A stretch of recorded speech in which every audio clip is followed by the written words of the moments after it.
of R. I'm Joanna Robinson. Joining me today, looking beautiful as always, it is my beloved Mallory Rubin. Hi, Mallory. No one asked you, jizz boy. Oh, wow. What a response to my compliments. Hello. Hi, my darling. Hello, my dearest. We're here to talk to everyone listening and also each other about season 2, episode 4 of The Last of Us. That's right. Day 1. Very exciting. Thrilled. Great episode of television. Spectacular. Absolutely spectacular. I loved it. Written by Craig Mazin, directed by Kate Herron, who's just like, we're huge fans of on this podcast. Loki legend. Mallory and I, hopefully not ungracefully, like cornered her at the premiere party to tell her how much we loved her.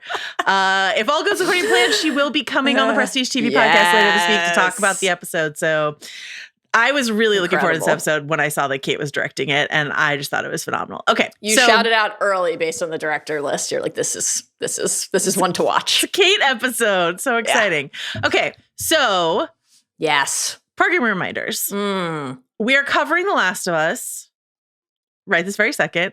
We're also covering Andor. So later this week we will have our second to last episode covering Andor. Devastating. We also covered Thunderbolts at the end of last week. Yeah. So a lot going on. Great a lot of movie. Tremendous content for us to chew through, to get through. Over on the Ringerverse, the Midnight Boys Pew Pew have their Last of Us instant reaction up last night, Sunday. Their interview with Thunderbolts director Jake Schreier up today. And then their Andor reactions later in the week. There's also Ben and Dan on Button Mash doing their own Last of Us sort of gamer check-in. And then Tales from the Underground from Mint Edition crew. So it's just a jam-packed week last week and this week on the Ringerverse schedule. The whole thing is lit up with activity, with content. Mallory Rubin, how can folks keep track of all of that? Thanks for asking. I'll keep it simple. Follow the pods. Follow the pods. Great. Follow House idea. Of R. Follow the Ringerverse. Follow the Prestige TV podcast on Spotify or wherever you get your podcasts. You can watch full video episodes of House of R and Midnight Boys Pew Pew on Spotify. And you can also watch those full video episodes on the Ringerverse YouTube channel. So subscribe to that as well. While you're at it, follow the Ringerverse on the social media platform of your choosing and send us an email on Last of Us, on Andor, or on anything that might be coming. hobbitsanddragons@gmail.com. One of my favorite things in the world to do is to, whether intentionally or not, bait a professor into writing into our podcast. So the fact that we got a number of poli-sci professors writing in after last week's discussion really made my week. So thanks so much for your emails. Spoiler warning. Yes. Complicated for this show. Let me explain it really quickly to you. We're not spoiling anything beyond episode 4 of this television program inside of our unspoiled section of the podcast. I have watched a playthrough of the game. Mallory Rubin, get out your balloons, has finished playing The Last of Us Part 2. I have. So she's done. She's made it. I'm thrilled. So we'll be using our, freshly acquired gaming expertise to sort of weigh in on some differences, changes from the game in the unspoiled section. But in the spoiler section, that's where we'll get into sort of like look aheads. We had some back and forth today about what belonged there and what didn't. So, we are constantly questioning what makes it into the non-spoiler discussion. We really want to make sure to preserve that experience for everyone who wants to be surprised by the twists and turns of The Last of Us Part 2. That's right. It's a story of back and forths, and it's a podcast of back and forths. We talked about what belonged where. I wondered to myself, should I open with No One Asked You, Jizz Boy, or should I open with That's How It Works? I don't just randomly piss on stuff. And, you know, we make our choices. Nope, every path has a price. Nope. You found a way to do both, didn't you? You did. Mallory, in a non-spoiler way, is there anything you want to communicate about your experience finishing playing the game? Oh, man. Let me just say this. I love our little family and our little team because I sent you, Steve, and Arjuna no fewer than 5,000 text messages at the very chill hour of like 10:30 at night on a Saturday when you guys probably all had plans. And I was like, finish the game! Engage with me. That's plans. Those are plans. It's true. Those are the kinds of plans I prefer, quiet ones at home. I Also, Steve told me that my time was respectable. I finished just shy of 35 hours. I was sure I would like hit the north side of the 40 in the 30 to 40 range. I feel, as I often do when I complete a journey that was meaningful and immersive and very rewarding, like really happy and really sad all at once. I'm super sad that I'm going to miss playing the game. Of course, the joy of getting to now watch the show in real time and I have some regret about not having gotten further ahead on my playing journey. But now I'm like, well, here it is. The show is right in front of me every week. That makes my morning period shorter. I just thought the game was spectacular. Like I thought it was incredible, structurally astonishing and very bold. Yeah. And the story I thought was just gorgeous. I thought it was gorgeous and like very, thought-provoking and emotionally impactful. It will stay with me for some time. So I'm so curious to see how the adaptation continues on. And just really love the world. Really love the world. There's, watching a playthrough as I am, I am watching someone else's decisions as they made their way through the game. I'm hitting all the main story beats, but there's like little side tracks and little moments that you can opt to do or not. So, and one of those moments, which is a key scene in this episode, is the scene where Ellie plays guitar for Dina in the music store, the record store. Did you do that full scene when you played through yourself? I, in general, like to try to go into as many structures as possible because I'm an obsessive looter and resource hoarder, mostly because I need every bullet and health kit making that I could possibly find. But and that's an interesting one when you hit Valiant because you are prompted. It's not like it's just any structure on the side and there's no indication that it might be worth your time. We're on Shimmer and there is a prompt like, should we check this for supplies? So you're kind of encouraged, but you don't have to go in. You don't have to go in. You could just decide like, I'm on a beeline, I'm on the mission, I'm trying to get to the courthouse. I'm seeking gas to open these many gates. So many gates. So many gates. Yeah. A number of different choices that you can make.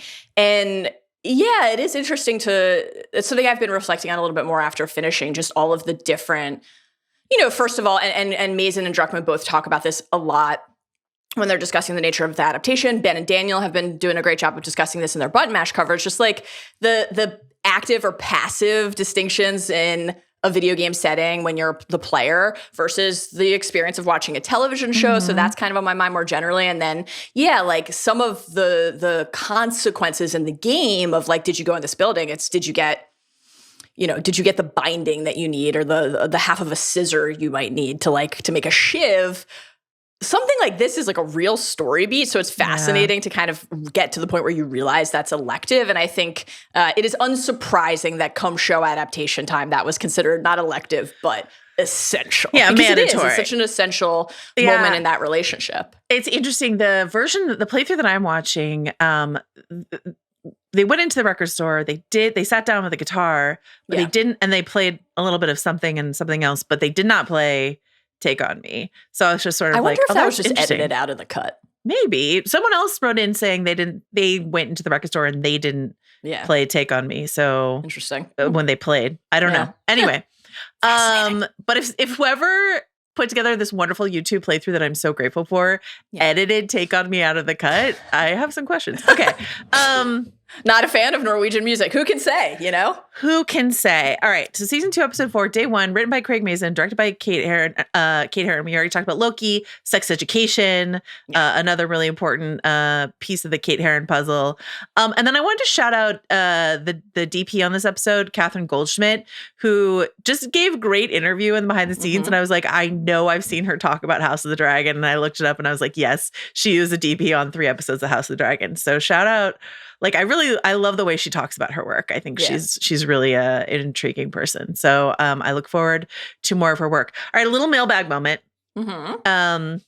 First, let's start, before we go to Poli-Sci Corner, let's go to Sports Corner. Oh. Dan wrote in to say, because we know Joanna is sitting here wondering, wait, did the zombie breakout happen during the baseball season? And is the Detroit Tigers loss record still valid? The breakout happened September 23rd, 2003. The final game was September 28th. Therefore, the scene was not completed, and it's unclear if we should count it. Although, They had already lost 118 games by then, setting the record. So what do you say, Mallory? You say it counts? I think if you've lost 118 games, you're standing the test of time as a historic loser. Yeah. Either way, the White Sox never came along. I mean, the White Sox existed, but not the 2024 White Sox. Not the season. Okay. Aaron wrote in with this really interesting email about, we were talking about the presence of like a couple folks in wheelchairs in Jackson and like sort of what that meant about the community of Jackson. And she wrote in saying that, and I didn't know this, that anthropologist Margaret Mead described a healed femur bone as the first sign of civilization. A femur fracture for most animals is a death sentence. They can't support their weight, meaning they can't find food, can't run from danger, can't keep up with the herd, can't protect themselves. The femur is the strongest bone, as is my understanding. It's very difficult to fracture. Even today with modern medicine, femur fractures take a long time to fully heal, and often they don't. They can require surgery and months of painful recovery. In the wild, animals with broken femurs die.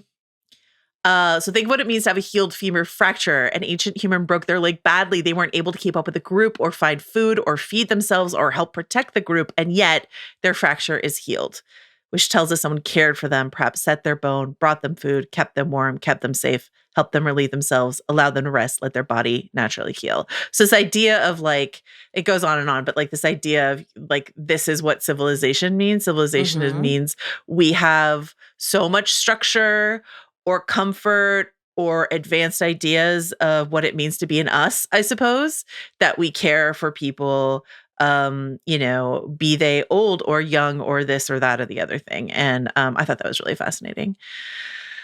And then Jen pointed out on Therapy Corner, while she enjoys us bringing up whether or not Catherine O'Hara was actually on set, she also pointed out the fact that a therapist is not supposed to have a personal relationship with their patients, and how that you brought this up sort of thematically, why Gail's isolation makes sense. Yeah. But Jen was just sort of underlining it as like no, we know that Gail doesn't really adhere. To him. I was gonna say, I don't know that that's applicable with Gail, who's like, pay me in weed, and also at the beginning of the session, let's open some bourbon, and then I'm going to go to the youth Little League game and shout at the kids as they fall down on their way to first. I don't know that we can use the typical standards of doctor-patient practice for assessing Gail's behavior. She doesn't seem to be abiding by much of it. It's very true. Maybe she uses that as an excuse. She's like, I'd rather not make friends with people, and guess what? I have to for myself. Who's to say? Okay.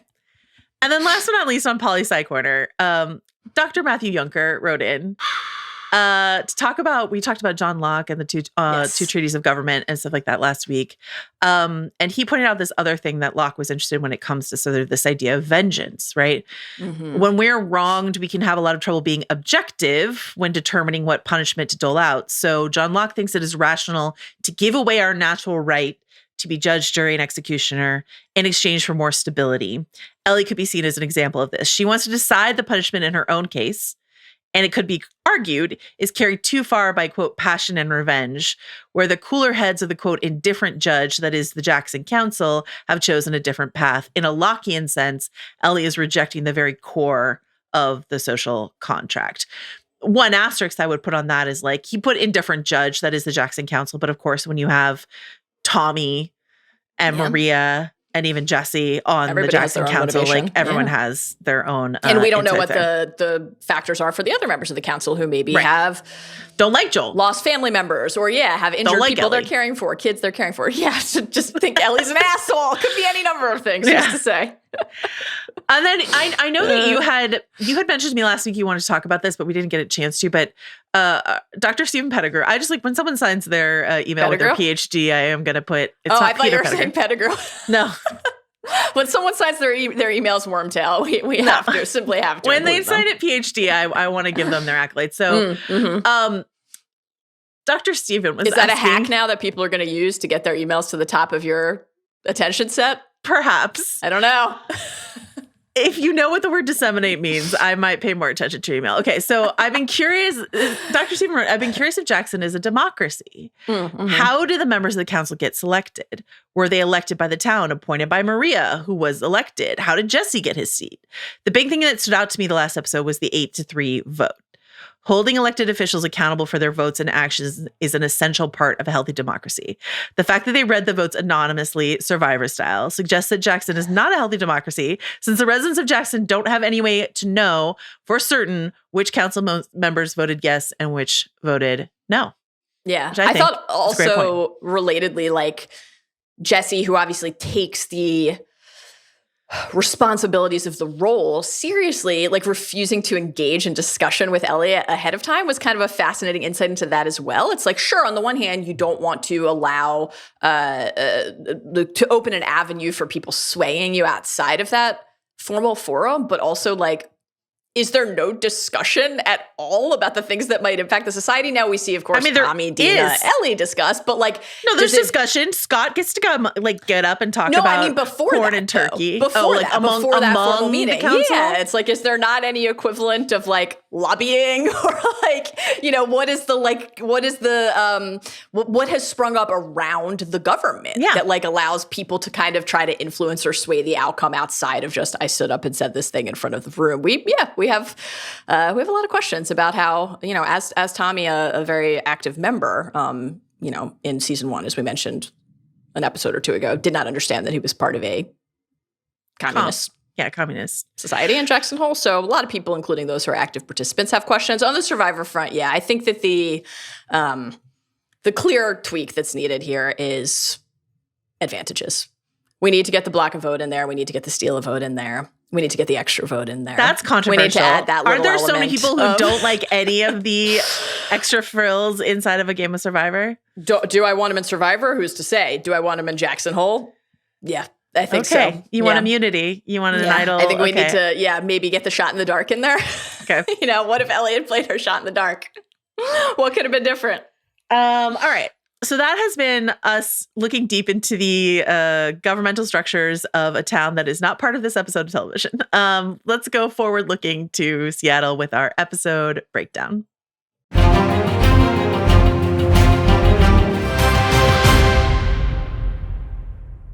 Cold opens are back, baby. Second week in a row. This is our intro to Isaac and the Fedra team of Seattle 11 years ago, 2018. Yeah. And this is, as sort of they talked about on the official pod, this is our first glimpse inside of Fedra.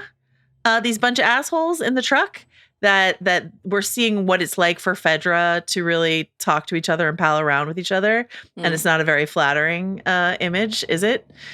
Yeah, I guess we have seen some of Fedra before, but not in this exact way. I mean, I guess like we got to see Ellie's school, which is like the making different of a Fedra soldier. Yeah, that's very different from a bunch of Fedra guys in a truck pallet around. The Fedra soldiers who scan the little sneaker kid at the beginning of the season and then eject him quietly. Yeah, they didn't really like have any conversations No about, Jizz Boy. No Jizz Boy until... No Jizz Boy. No Greenberg and no Jizz Boy until season 2. Until this very moment.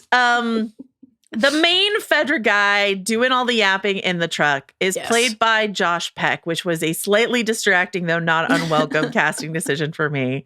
Yeah. This is a Disney kid who, of course, has gone on to do work. Shout out the whackness. Love Josh Peck. But like, this is like a real, hey, Josh Peck is here. And he's an asshole. How interesting. And we're just sort of like jeering and sneering over the violent exploitation of the citizens of Seattle. I have a question. You mentioned Fedra school. I have a question about education in the mushroom apocalypse outside of Fedra schools. Hit me.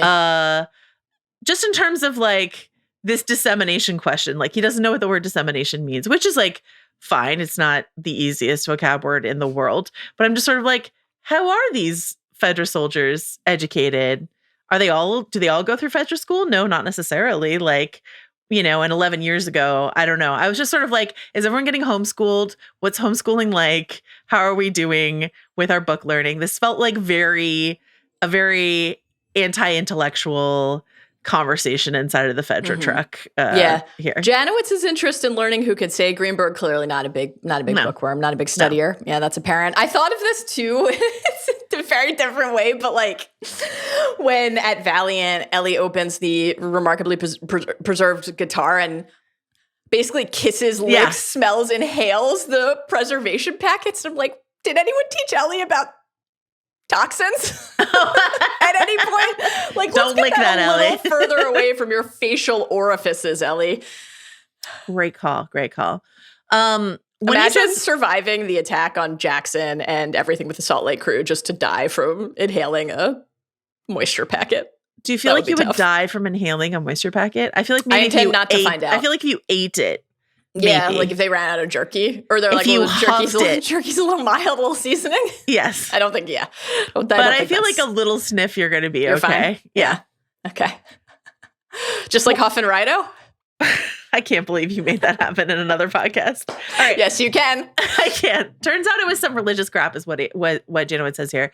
Yes. Do you feel like this is like an early Seraphite mention? For sure. Yeah, I Okay. think in particular because of the context of another Fetcher soldier asking Janowitz, was it WLF? So it's like, I thought it was. Turned out later it was some religious crap, but I didn't fucking know that. So it felt like a little way of establishing The two wolves sides. and the Seraphites as these factions inside of this Yeah. sprawling Seattle scene that is about to I also like Change this shape.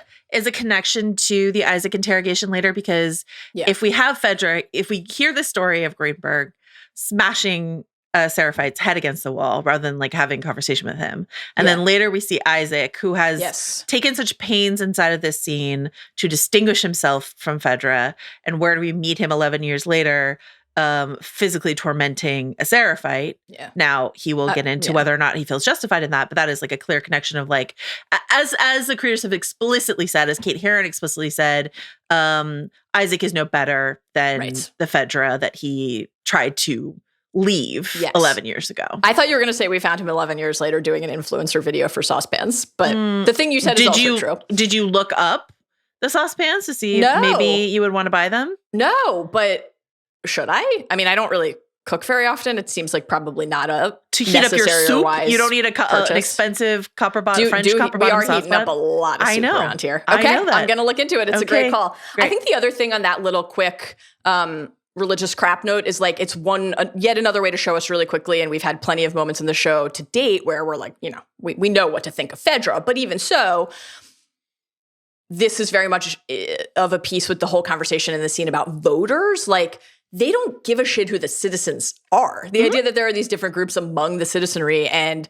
a soldier like this can't be bothered to learn anything about them or what might be different about them, what might they believe in that is distinct from their fellow man, etc. Obviously very very notable. I found the like, we mockingly call them voters too bleak to even really engage with here. a lot of painful stuff here. In Lot of 2025. painful stuff. Okay, so Yeah. we get this origin story for Isaac, all told through the lens of this character Burton, played by Ben Allers, who has like a great, like cute little puppy dog face. Yes. Mallory Rubin. Yeah. Any Gilded Age takes you care to get off gear when it comes to this actor, Ben Allers. So this is Jack from the Gilded Age, as Gilded Age heads will know. And I have before tried, thank you for this generous question. I have before tried and failed to lure you into the Gilded Hive. You have. And I have done so multiple times by telling you about a plot point that lasts an entire season, sometimes more. For example, The opera box. opera box. Yeah. So I am going to try the exact same tactic that has previously failed me Okay, great. What could go by wrong? letting you know that Dear Jack spends all of season 2 in a plot line about inventing an alarm clock and pursuing a patent. I'm You're not welcome in. to join us at Thanks. any point. Thanks so much. You Thanks are for the welcome to invite. join us at any point. Thank you so much. You're welcome. Great in this episode. Really, really Yes. great. Because he's got like Yeah. a great face for this. And then even so later, when we see him 11 years later, hardened by his time under Isaac's guidance, like that little puppy dog face is still there, but it's like there's like eyes blink, nobody Yes. home. Like Yeah. real sad stuff. Seeing that sweet little, like, inquisitive face just flatly say fucking animals was Yeah. disturbing, as it is Totally. intended to be. Yeah. So as Craig and Neil pointed out on the official pod, we get when we are introduced to the Seraphites, not via cold open, but by in that interlude last week on the road, and to Isaac and the beginning of the WLF here, they're presented in relatively. I mean, yes, Isaac does toss a couple grenades inside of a truck, but to make a stand, relatively sympathetically before we get to the depth of what tribalism has done to their moral line. And I really loved Jeffrey Wright, who's just, what a thrill and a joy. Sensational. To have Jeffrey Wright back on my Sunday nights HBO. Yes. I just love him here. And reprising the role his that he voiced Isaac in the game, yeah. so that's super fun. Yeah. But yeah, it gave me my Westworld feelings, gave me my Boardwalk feelings. So he says he feels that he said in the after episode, he said he feels that Fedra has betrayed him in terms of ethics, commitment to citizenry. He takes steps to reinvent himself, maybe at the expense of others. Toss. Yeah. Yeah. He does give young Burton a choice before casually, yet also like resign. Like I rewound this moment where he tosses the grenades in like 5 times to see if I could parse the expression on his face with one word. And I couldn't, because I feel like he gives a bunch of different flavors inside of this where he's just sort of like, I've seen Jeffrey Wright do this sort of resigned violence before, certainly on Westworld, but there's just like this, I don't know, like casual, disappointed. There's just like all these different levels to it, as one might hope when you're about to blow up a truck full of people. Yeah. But yeah, he says you're all Greenbird, like aka you've gone too far. You're too far gone for me to reason with, which is another connection to his later scene torturing the Seraphite named Isaac, where he's basically Malcolm. Yeah. Well, when he tortures Malcolm the Seraphite and basically decides you're like when he holds out his hand for the second time, like give me that burn again, I'm ready. He's like, oh, you're too far gone. I can't even talk to you. Bullet to the head. Yeah. What do you want to say about this movement? Were you struck by this as well, or am I just overreading into this? No. I'm right there with you. I thought this was a pretty extraordinary opening to the episode and scene in general for a couple different reasons. I mean, we agree this was just a fantastic episode of television, a fantastic episode of The Last of Us, and there are a number of different reasons for that. There are some incredibly moving and impactful and important Ellie and Dina scenes. There's some real like, hey, this is for the gamers, like resource hoarding and crouching through a breach in the bottom of a wall, etc. Obviously some riveting action. And then there is this deeply insidious origin story and introduction to Isaac, a crucial figure in the story. I think that it's such a story in general across the character sets and the timelines of contrasts, right? Like no decision and no person exists in a vacuum. And often when they make really dire mistakes, it's when they make the mistake of thinking that they do. So like, Isaac rebelling against this hideous force in Fedra, he is a rebel. He is part of the team of people who will bring down this oppressive regime. Yeah. But in a really horrifying fashion. Like, I think that the way we see him do this is important. There's no conversation. There's no, like, and the lost faith in them, I think, as you noted, You're All Greenbergs, is certainly earned to that point. Like, it feels very, I think, effective to show us that, like, there is a version of this where you can say, oh, well, you know, like, they're just like, it's a troop and they're driving around and they're just like laughing. But like, that's not what the point of this is at all, right? The point is to show us the really casual indifference to the citizenry that they overthrow. And so, of course, then we are Team Isaac. And it's fascinating to see like the handshake with Hanrahan and to learn that this has obviously been something that has been in the works, that he's been like girding himself or working to this point of readiness to make the move. And it's interesting to like compare this to what we know about Isaac in the game and just how this kind of insight into the overthrowing of Fedra in Seattle unfolds in the game, which is much more distributed across little bits of insight and discovery. You find, corpses and letters, exactly, and little nuggets here and there that you're kind of piecing together what happened.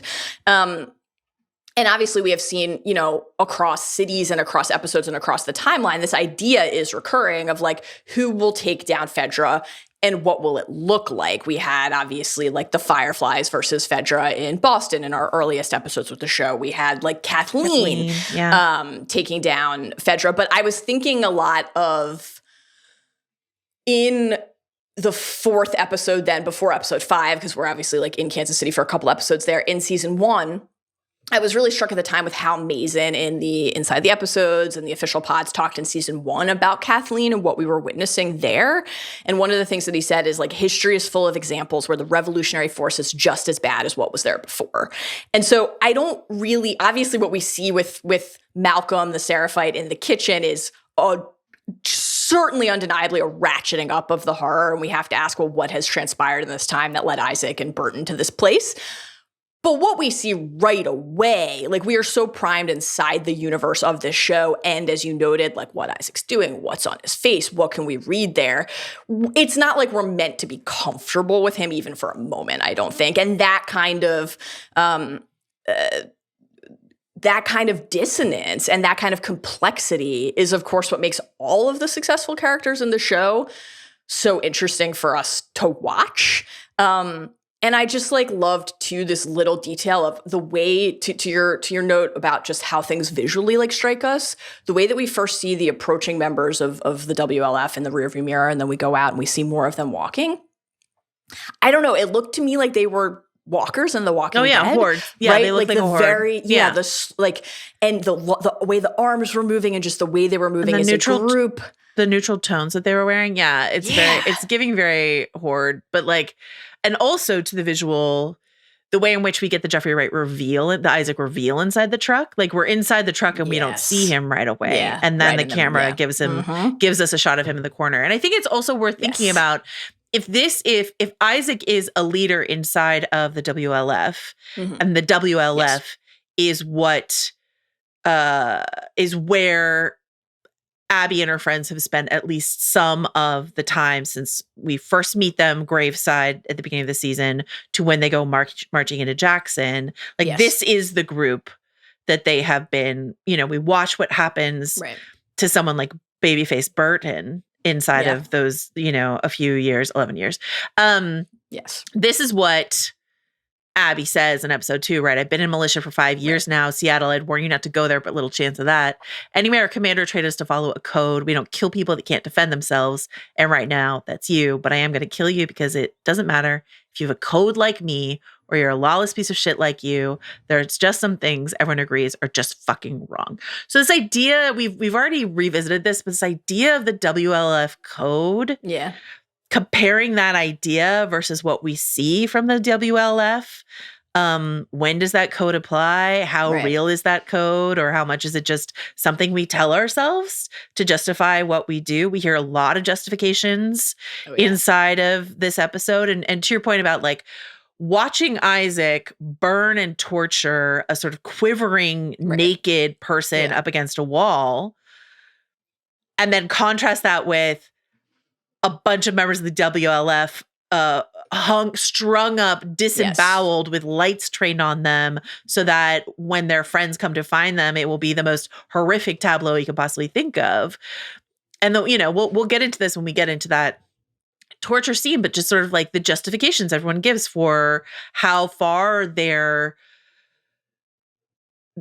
violent they've allowed themselves to get. And when Dina says as an outsider's perspective, like, what the fuck is up with Seattle? Like, what the fuck is wrong with Seattle? It's interesting. We still don't know a ton about inside of the show. We still don't know a ton about what Dina's life has been like up to this point. We've watched a lot of Ellie's life. We don't know what Dina's life. We know what Ellie has seen, but what has Dina seen? And in this section of the game, there's significant portions that at least I watched that have to do with like Dina's life that we don't get, but also in this spot, as we're looking at like fuck Fedra graffiti or whatever it is, Ellie is educating Dina about what it's like to grow up in a QZ, what it's like to grow up under Fedra. Yes. So educating the player as she's telling Dina, we had to stand in line for food and it was like this, and they were assholes for this reason. And so this is, instead of that running narration from Ellie, we get this moment of like, hey Fedra, they suck. Remember from season 1, they suck. So here we are. Yeah. I love that. I was thinking of that code insight from Abby as well in the later Isaac Malcolm scene, because on the one hand we do get the insight, the horrifying one from Isaac, which we'll talk about more when we get to that scene. Like, you put an arrow through a little boy's head, right? Nobody's innocent in that scenario. That's of course part of the point. And yet you could not, in good faith, even attempt to argue that a prisoner of war who was chained and beaten to your wall, executed at point blank range, is honoring a code. You just couldn't. And I think it's the Geneva Convention did not make it into the Mushroom Apocalypse. No, a few other things did not make it in either, as we'll talk about later. But yeah, that's added to the list. One of the nuggets about like who Isaac is that you pick up early in this stretch of the game. There's this like WLF agitators that we find, and it's like Isaac Dixon, murder of Fedra officer, acts of terrorism, acts of sedition. You go on, you see like Patterson and Sanchez gone, Dixon has moved in to fill the void, etc.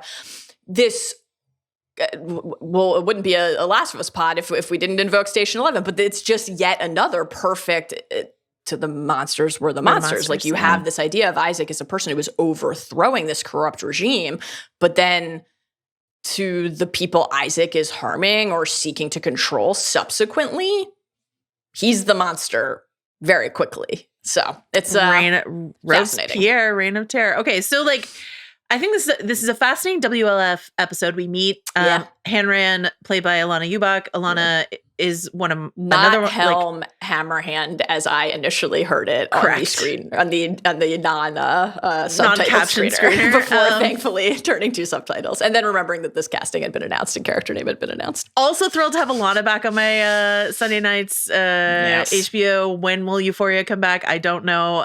Maybe never, but I think I did get Bill to commit to podcasting about it on his podcast last week. But all of us out here complaining about our 2.5 and 3 year waits between most prestige shows, and then we remember Euphoria. Maybe it's going to be 7 years between seasons. Who knows? It's a big WLF episode so far. Sort of very carefully, Mazin and Druckmann have given us drips of Abby and her pals. We see them at the bookends of episode 1. They have their big, moment, obviously, in episode 2. We get a little Manny in episode 3. Yeah. We don't see any of our major Abby and pal players. We get a mention of Nora, but we don't see them in this episode. Right. What does that mean to you, sort of from a storytelling perspective? Interesting question. I think a couple things. Like, one, this again feels of a piece with our ongoing discussion about just tracking the nature of the adaptation and what you can do in a show versus the game. And in the game, we are learning things and discovering things as we go, piecing together a larger vision and portrait of a city, a group, whatever the case may be. But we are very firmly rooted in the perspective of the point of view character we are playing as at that moment in time.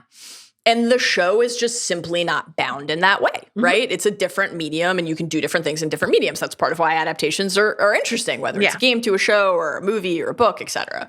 So I think part of it is just that. This is very like in keeping to me to what the show has done since the word go, of saying like, okay, a character like Bill is in the game, but Frank is basically an echo and a note. What if we turn that into one of the most beautiful portraits of a relationship and a life that anyone has ever gotten to see? I think just in general, this is like a core interest, right? Is saying, let's spend more time with more characters and flesh them out. Sometimes it's by taking somebody who's a mention or a small figure in the game and fleshing them out. Sometimes it's by just creating a character for the show. Kathleen, who wasn't there in the game at all, who represents maybe an idea that they can build upon. So some of it, I think, is that. if we in terms of the specifics of like the broadening the WLF beyond the Salt Lake crew, I think it's a couple things. One, again, a lot of the nature of gaming is like you're fighting NPCs and you're like working your way through large swaths of basically like set piece challenges. And of course, it's always going to be more interesting to us if we have characters who are like more fully rounded out for us. Now, Isaac is a character in the game, but to your point about like the other people, you know, Burton, Hanrahan, who we're surrounding him with and just spending time with instead of our foray into the world of the wolves, when Hanrahan sticks out her hand to Isaac and says like, welcome to the fight, we understand more clearly something that we already knew. This group, this city, the conflicts inside of it well predate the Salt Lake crew going to Seattle. You know, we heard, right, that mention by the graveside of like, hey, you know, oh, let's go here to this guy and do this thing. This is beyond the scope of the core conflict of our core characters, and it's important for us to remember that. And so, like, I think that's just a richer and more interesting way to say, like, we're not actually always viewing everything that happens through one lens of, like, one pursuit. We have that as kind of our North Star and our compass, right? That's our guiding, like, the compass arrow points toward Ellie, Dina, Abby, like these characters who are at the set of it, or the heart of it, but it's a larger city with different groups, and like it can't just be about a couple people. I think it would make the show feel too small. Yeah, and certainly I wasn't advocating for it to be. I just thought I did think the inclusion of Manny last week was interesting. Like in terms of like making sure we see them in episode 1, we see them again in episode 2, we get Manny in episode 3, and maybe that's just to like let us know, okay, they are there. Like even if we don't find them right away, they are there in Seattle.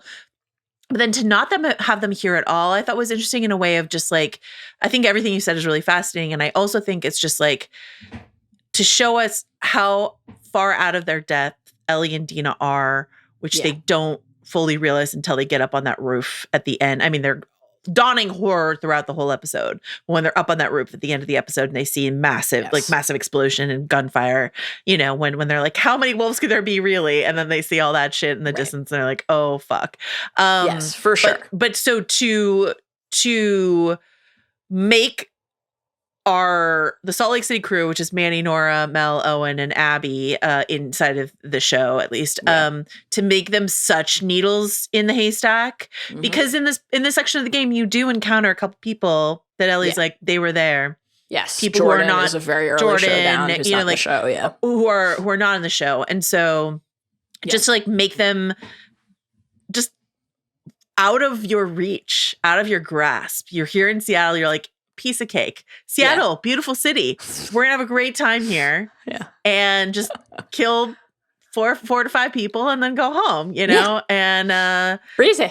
No, not even in sight in this episode. We just get the mention. You know? I think that's a great observation and a great thing to clock, because it's like you can have the broader portrait of the world, and it makes the whole universe of the show, like you understand the stakes of what has happened to everybody and what state just mankind is in. But it is actually, as you're noting, really still like a good way to keep in balance.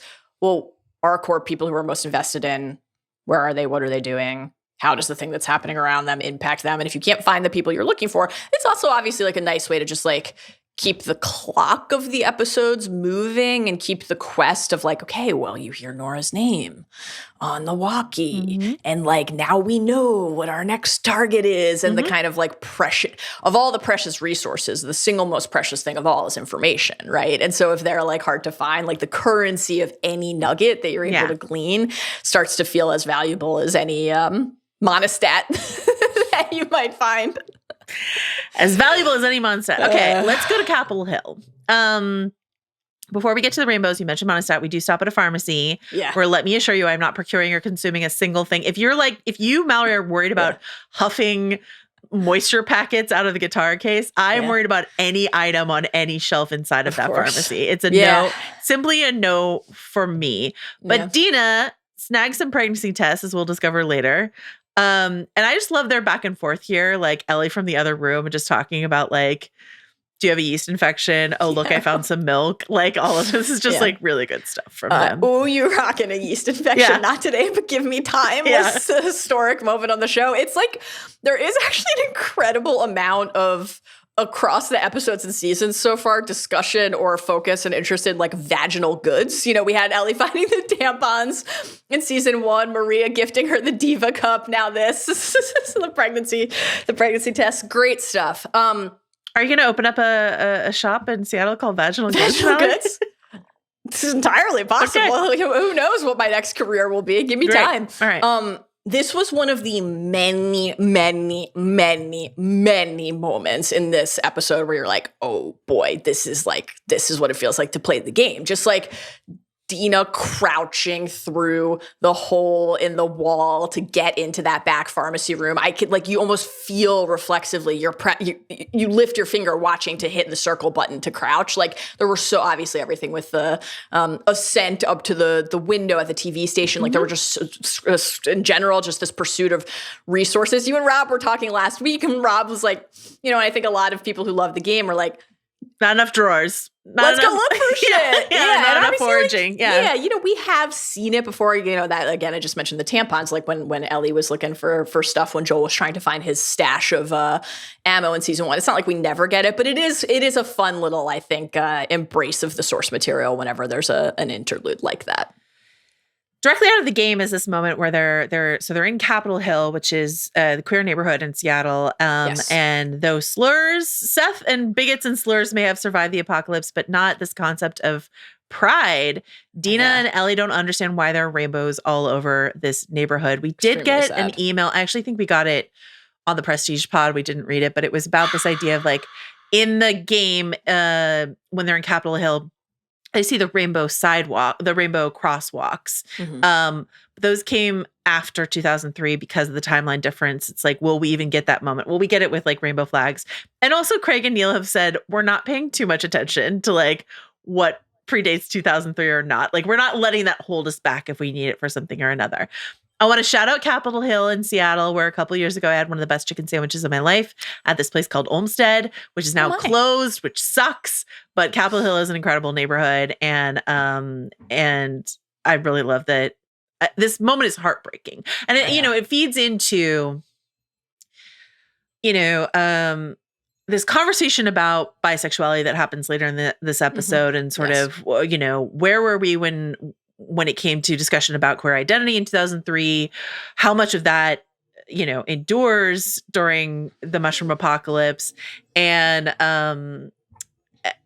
just the idea that like the joy and the celebration is missing, but the hate is still here is awful. Yeah. And a very really strong idea to put inside of this story. I agree. It's very, very striking to It's something that hits you almost organically, and you can process what it would mean that these are the relative circumstances. But when you do take a minute to like reflect on that and think about it, what does it mean that Ellie recognizes that slur from Seth at the dance, but that Ellie and Dina don't know what pride means and what the rainbow murals and flags mean? It's really, really heartbreaking. And I agree, it was an effective way to not only like tell us something about their lives and the journeys that they are on and that Dina is on inside of this episode and more broadly across her life, but like to think about what it means that hate can last and linger in a way that like love cannot post outbreak. It's just crushing. Something that Isabella Merced said in an interview with Vanity Fair about this episode is she's like, I don't think Dina even knows the word bisexual. She's like, I think she wasn't even ever taught that word.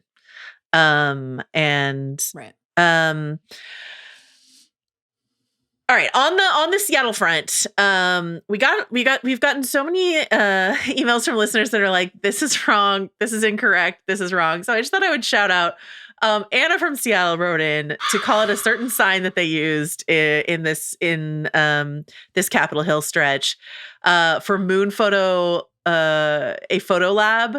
Mm-hmm. She's like, it's not in Capitol Hill, but let's not worry about that. She says they got the old logo correct of the old sign for Moon Photo Lab, a small business that's been around for 50 plus years in Seattle. And so just like little touches like that are so like beautiful and thoughtful. So nice. Good job. Good job, The Last of Us.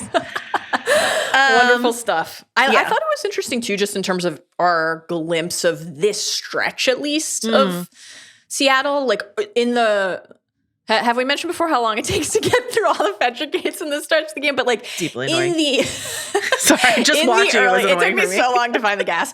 In the early portions of Seattle, there's actually a conversation between Ellie and Dina about basically what a wreck it is, how all of the terrain is blasted to shit. Oh, yeah. How it had been bombed. So I just thought that was like a little interesting decision to do the opposite here, where Dina's like, I don't understand. I thought they bombed here. And they're walking around, and it reminded me of what you were saying just about when they like looked down off the overpass at Seattle more broadly. And obviously like there is a lot of decay, of course. How could there not be this far in? But that there was a real beauty to it, and this was because of what they are talking about and what they are observing here. This was, I thought, a nice change and a nice part of. We're about 2 seconds away from talking about how they stumble upon a war zone. I don't want to like ignore that. A romantic tank interlude, yeah. Yes, exactly. But yeah, I don't know. The fact that this community and this neighborhood was preserved in this way, I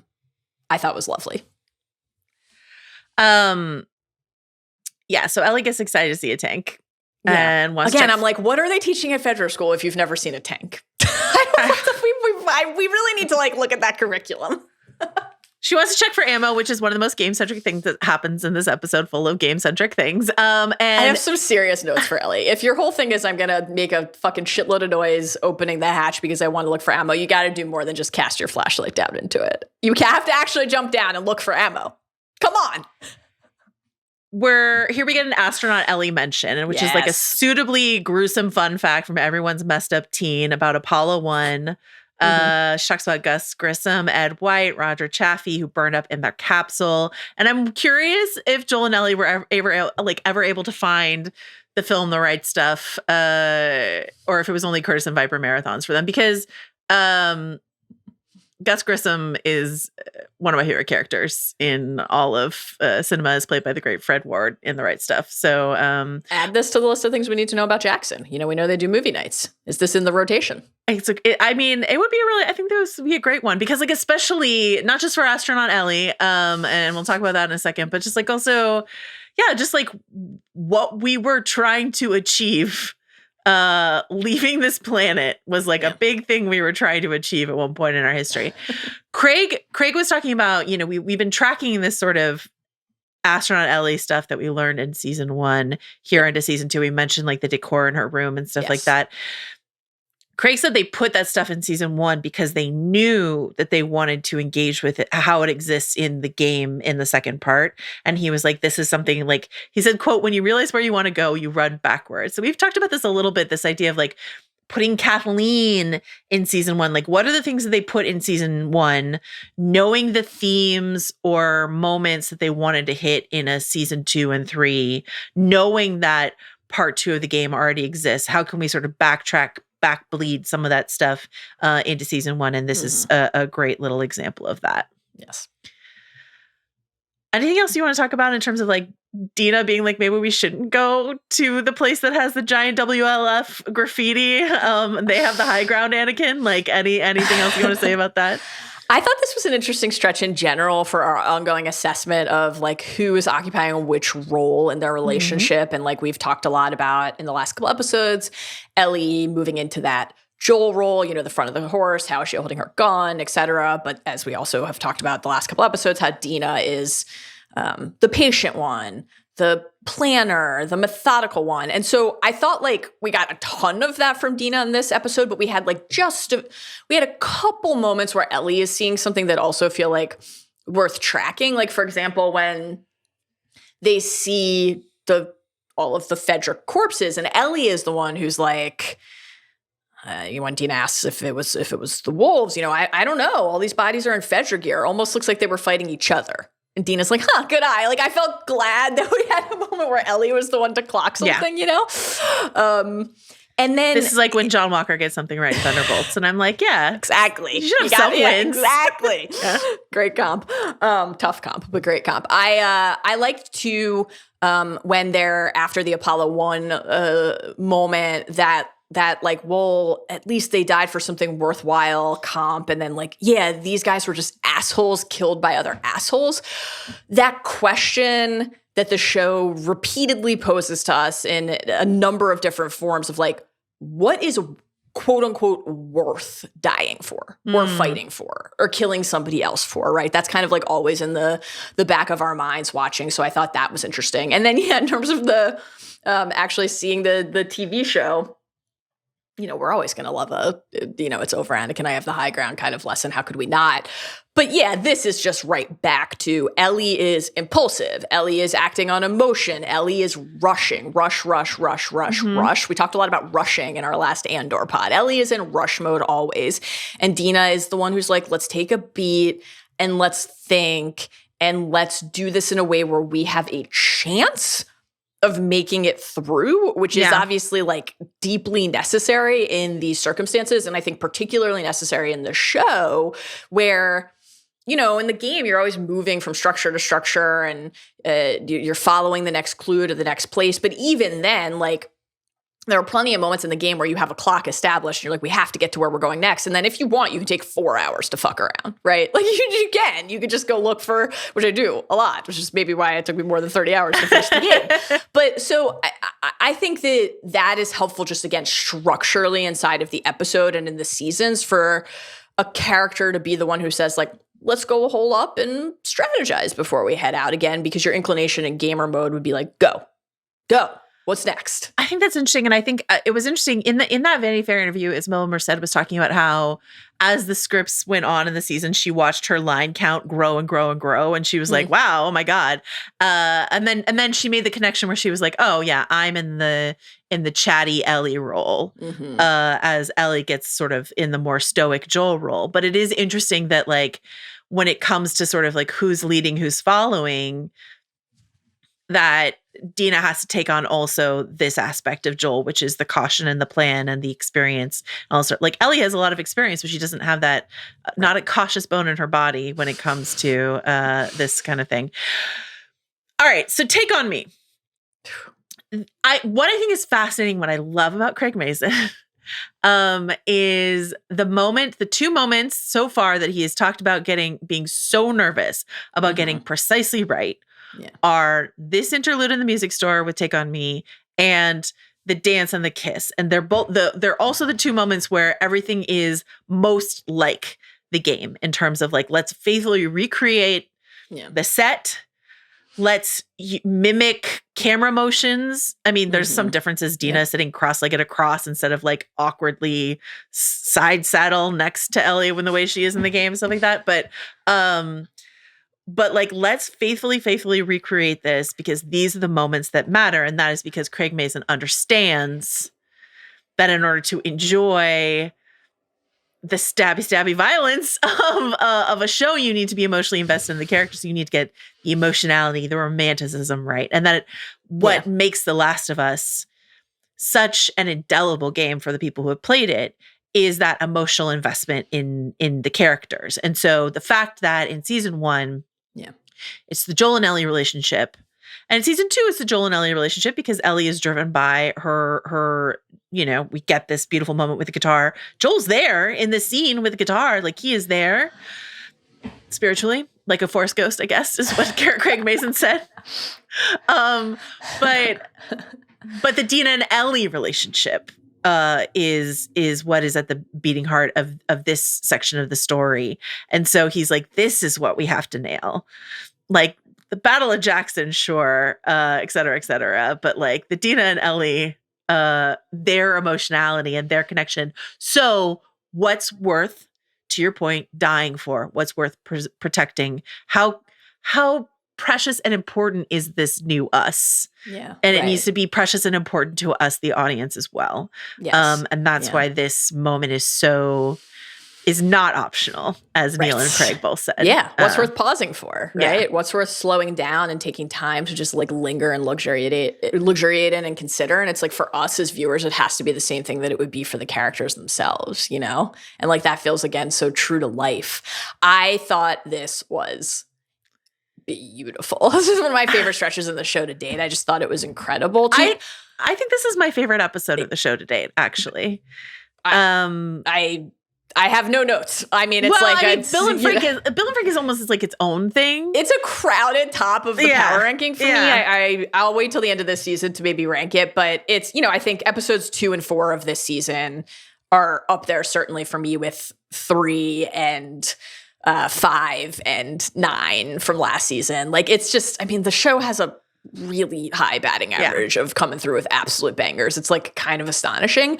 Before we break down the scene a little bit more, something you just said made me think, like, I love you observing that Joel is there, and I think Riley's also there. It's like a scene where so many crucial people for Ellie are there. Like, obviously Ellie's love of music, it's so central to Joel, and it's beautiful to hear her. We're going to talk about this more, obviously, and probably cry in a few minutes, but like to hear her talk about Joel and what he taught her.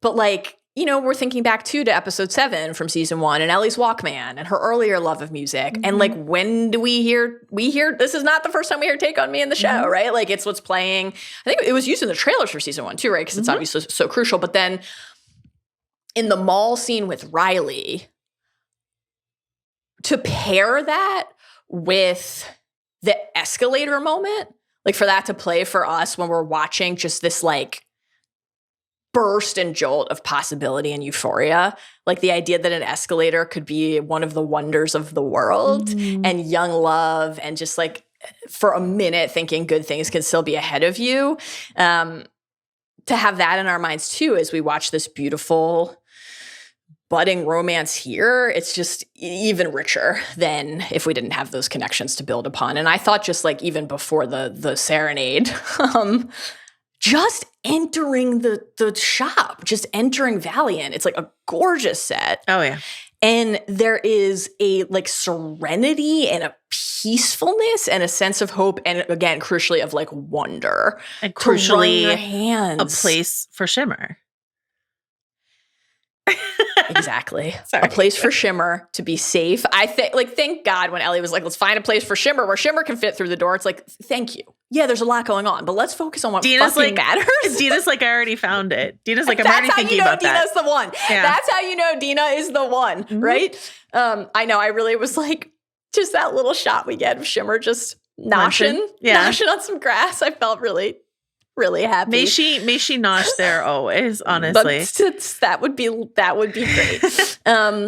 I think it is interesting to get this pause to talk about this idea of like the serenity of the music store. I think what adds to that, there's a couple things. One, so in this stretch of the game, have we mentioned that we've both watched and played the game yet? But like in the stretch of the game, there's this whole long sequence, at least in the playthrough that I watched, where they go into a synagogue. And this is where like Dina talks about her faith and what it means to be Jewish, and her sister a lot, and things about, you learn a lot about Dina in this the taste of honey, the taste of apples and stuff like that. So like, that's missing from this. Given everything where we land at the end of the game, I don't feel bad bringing this up because I don't think we're going back to the synagogue. I don't think it's something like we have time for that move. But this stretch of the game is interesting, I think, to a lot of people because you are sort of roaming about in a way that you can with gameplay, but might not make as much sense to people watching because they're like, we're just hanging out in a music store. But we have this plot explanation of Dina's like, we have to wait for the cover of night. Right. So let's go hide here for a minute while we wait for nightfall. So there's an excuse for them to just press pause on, this dangerous mission that they're on and have a Riley, Ellie, let's explore the mall sort of experience inside of this beautiful music shop that has the stained glass window from the synagogue. I was looking back through and I don't believe that this is part of the store design in the show. They remark on the stained glass window of the synagogue when they go in there. And so like to have there's a stained glass Valiant window in the music store. So to make it an almost church-like or religious, space to enter, that serenity, Shimmer as the place to nosh. The vines have taken over, but it is cool and beautiful and calm here. And we can luxuriate in that peace and luxuriate in each other, Yes, it's just like the viewers and the characters alike need these little moments, like brief reprieves, not only to kind of like catch our breath, but to remember what you're fighting to preserve or to try to find. And like, I love particularly through the lens of a story like The Last of Us, where so much of shelter seeking or scrounging in the story can be about sheer necessity, right? Like, we need shelter. We will have that later in the episode.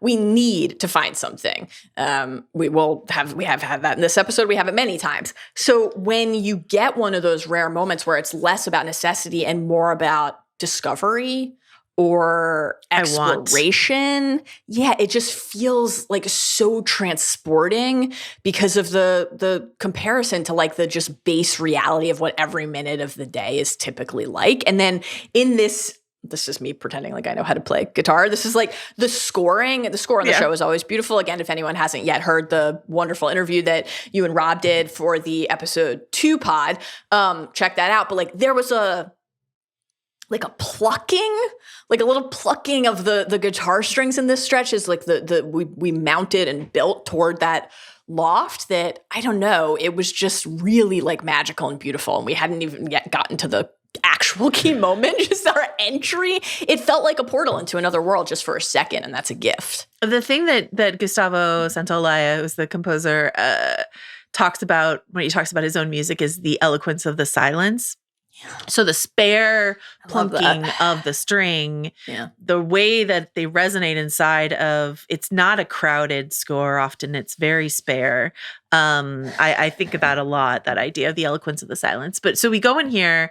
I am going to read a quick Shimmer email that we got from Megan. Megan from Jackson, Wyoming, wrote in an email that's about Jackson Hole. The flora and fauna of Jackson. On the dried berry and a cookie front, she says they would not have raisins or grapes because of the climate here, but we do have wild blueberries known as huckleberries, as well as wild strawberries, raspberries, service berries, chokeberries, thimbleberries, and several other wild edible berries. I also want to say, Megan says, that anyone going on a 900-mile horseback trip, i.e. Jackson to Seattle, should take extra horses, not, quote, conserve resources by only taking one. At 20 miles per day, my estimate is that it took them 45 days to get there if there were absolutely no issues along the way. However, with just one horse, it would likely take longer. Horses need rest, eat a lot, get hurt, can lose a shoe, and go lame, and get lonely for other horses. Oh, my God. 2 people and all that gear on one horse is going to quickly wear Shimmer out. So I would like Shimmer to stay here in Valiant, and I would like another horse to wander its way over so Shimmer and that horse can have their own like take on me moment and like find companionship in the Mushroom Macabre. Safety and companionship. That's a beautiful dream. I love it. Now I'm really bummed. That's really sad. Poor lonely Shimmer just carrying Ellie and her rage for 45 days. The quest for vengeance. It's a heavy one. Okay. Oh, man.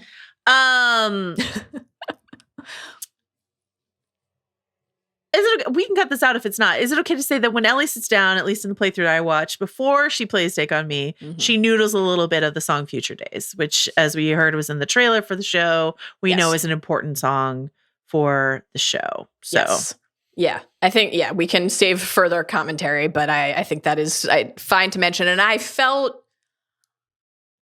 say I missed You missed it. Yeah. Yeah. I think its absence makes sense to me given the how things have played out in the show, but I did miss that. I think that's a really lovely little moment in the game. We have so many other lovely moments here that I'm content. But I was thinking about that as well.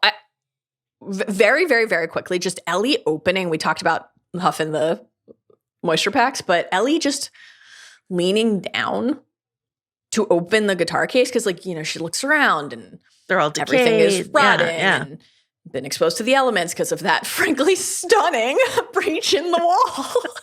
And I don't know if you know this, but as a devotee of the church, of Hanks and Ryan, I know that it rains 9 months out of the year in Seattle. So it's a lot. it's a lot. It's a lot. Those moisture packets were working overtime. They really were. They put in the work. Yeah. God damn it.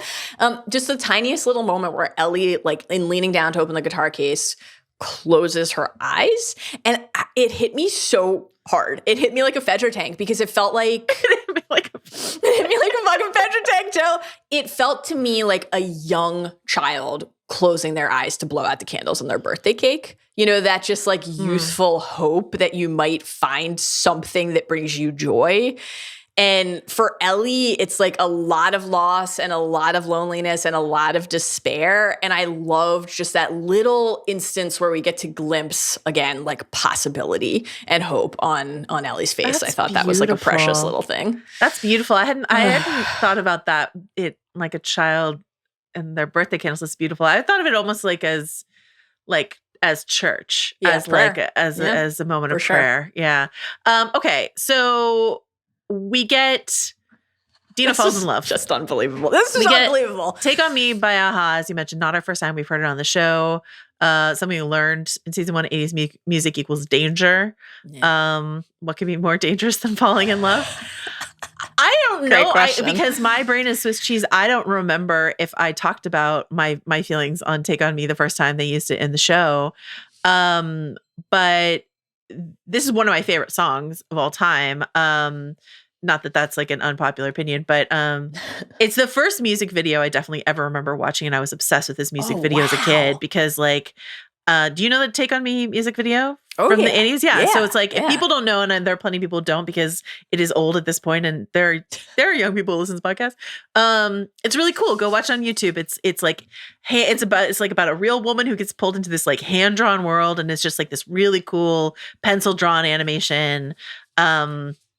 It's about inviting someone into your world and then leaving your world to find them and all that sort of stuff. And it's like a really visually cool, beautiful, innovative music video. Aha is a Norwegian band, so I will forgive them. So I love that music video. And then my freshman year of college, there's this guy, one of my friends, this guy on our floor, Raj Dutta, used to sing this song all the time in the shower in a way that like loudly so that we could all hear. Sure. And he would try to hit the high notes, and like it was just like a funny thing that he would do for all of us on the floor.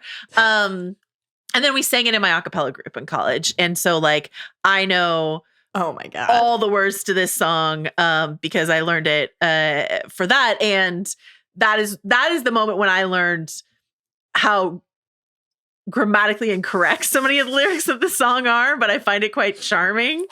Like it's no better to be safe than sorry. I mean, I guess anyway. But oh God, all these lyrics like shine perfect. Away. I'll be stumbling away, slowly learning that life is okay. It's no better to be safe than sorry is a good one. I'll be gone in a day or two. This idea of like later in this episode, we'll hear Dina talk about like this future that I envisioned with you. I thought it was gone. Yeah. Yeah. Like tomorrow's not promised for us, for any of us, but certainly inside of the mushroom apocalypse, inside of Seattle, when everyone's trying to kill you. Right. But this idea of take me on, like, it's not just like be with me or love me or kiss me or anything like that. It's like, take me on the project of me, the complication of me, the hard, like, way in which I navigate this world. Can you take that on? Like, will you take that on and add that to the burdens that exist in your world as well? And I really love that. And this, like, it's no better to be safe than sorry. Like, how risky it is, how scary it is to make yourself vulnerable to someone else, and how much we've watched these girls only the course of a few episodes, but just sort of like be shy or uncertain or whatever it is with each other. Dina being as bold as she is, but still unsure. Right. And Ellie being as obvious as she is, but still don't fuck it up, unsure. And so I just think it's rated the kiss of 6. Never forget. It's fuck you 6. I just think it's a beautiful song. And Craig talking about the way in which he talked to Bella about, he was like, there's 2 ways to play the guitar. You can play to seduce someone. You can be like, anyway, here's Wonderwall. Or you can play it quite shyly and only occasionally sort of look up to see like how they're reacting, which is of course the way that Bella as Ellie plays it here. And I was just thinking about this, like, this is not a seduction technique. Like, Ellie starts this before Dina even comes upstairs, right? This is like a Ellie thinking about Joel moment, thinking about Riley perhaps moment, but not like an intentional come hear me play acoustic guitar. Right. Yeah. But I was just thinking about it as like later when Isaac talks about how he was too shy to talk to women, so he learned how to cook.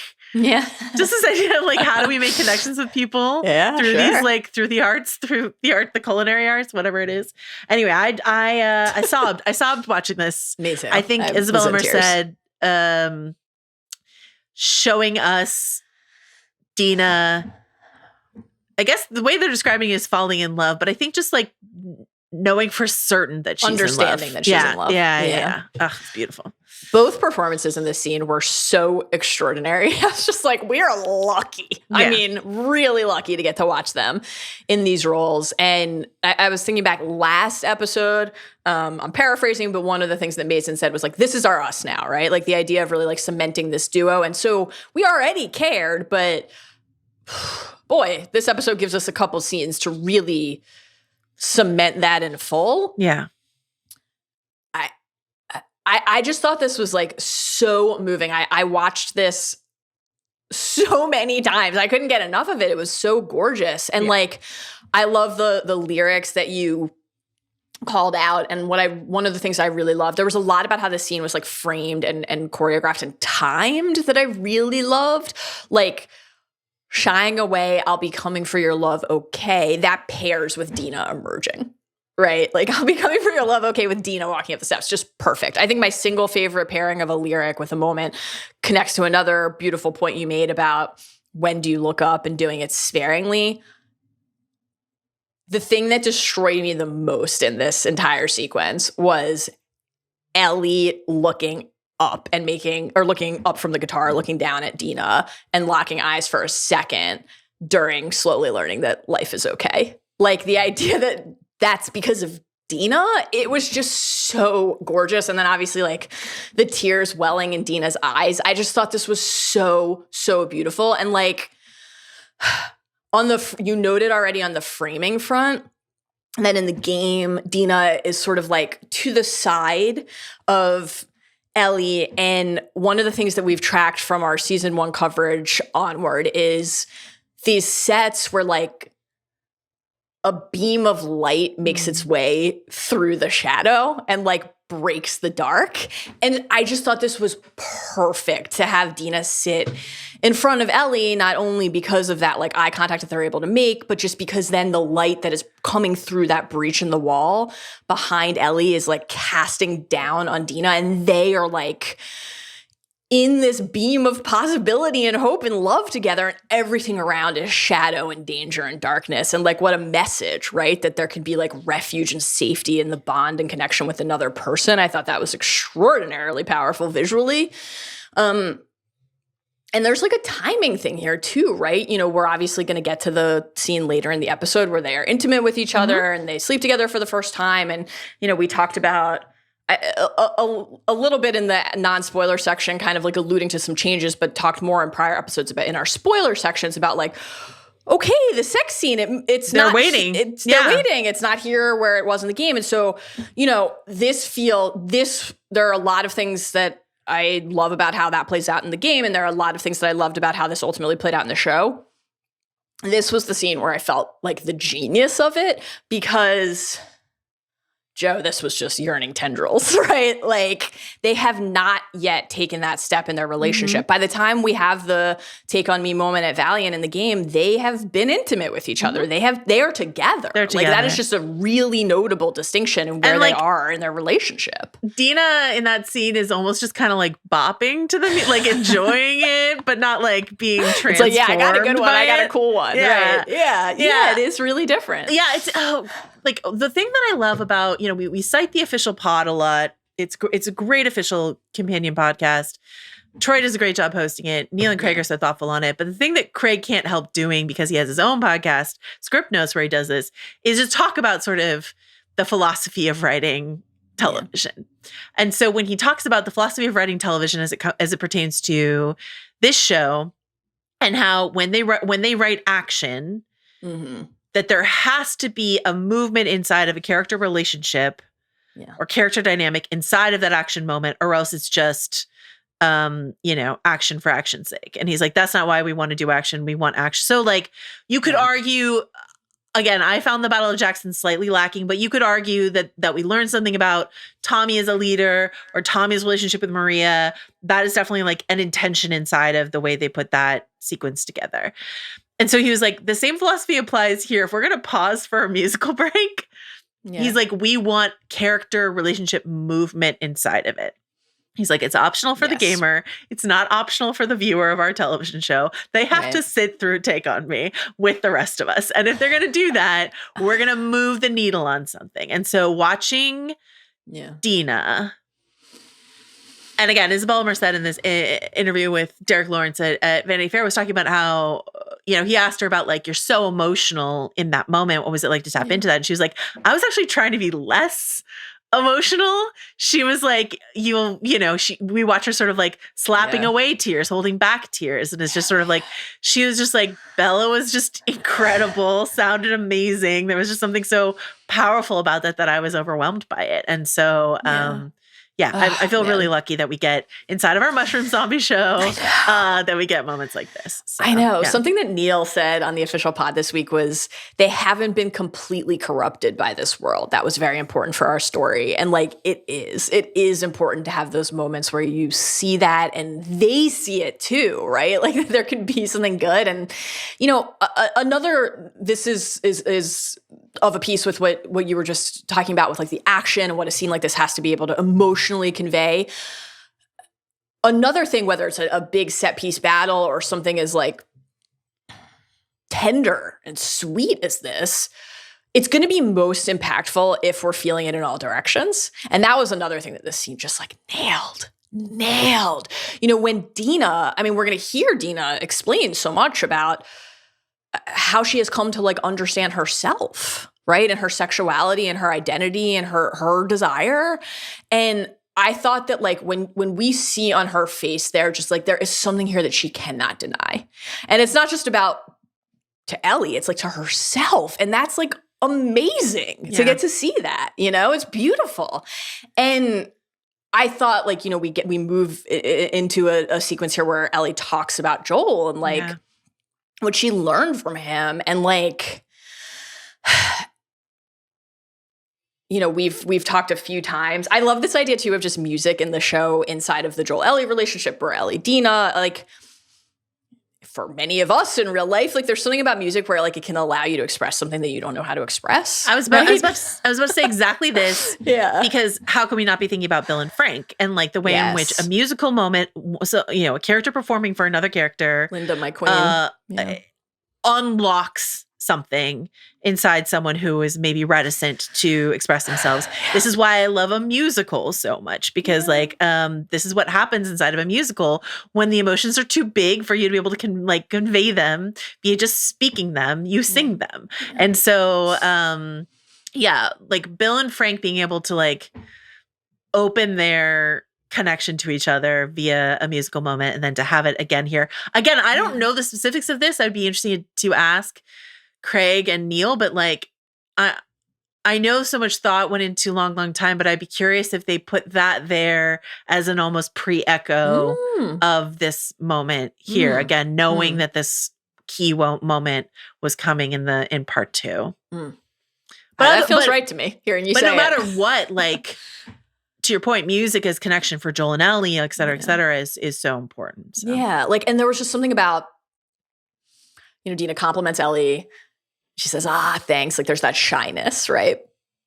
Which Bella's face just conveys so magnetically throughout this whole scene. And when Ellie says, thanks, all those lessons from Joel, he taught you well, he did. I was thinking again about the adaptive choice to introduce more time after Joel's death. And like, I really felt the value of that in a moment like that, because Ellie's got a lot to work through, to be clear.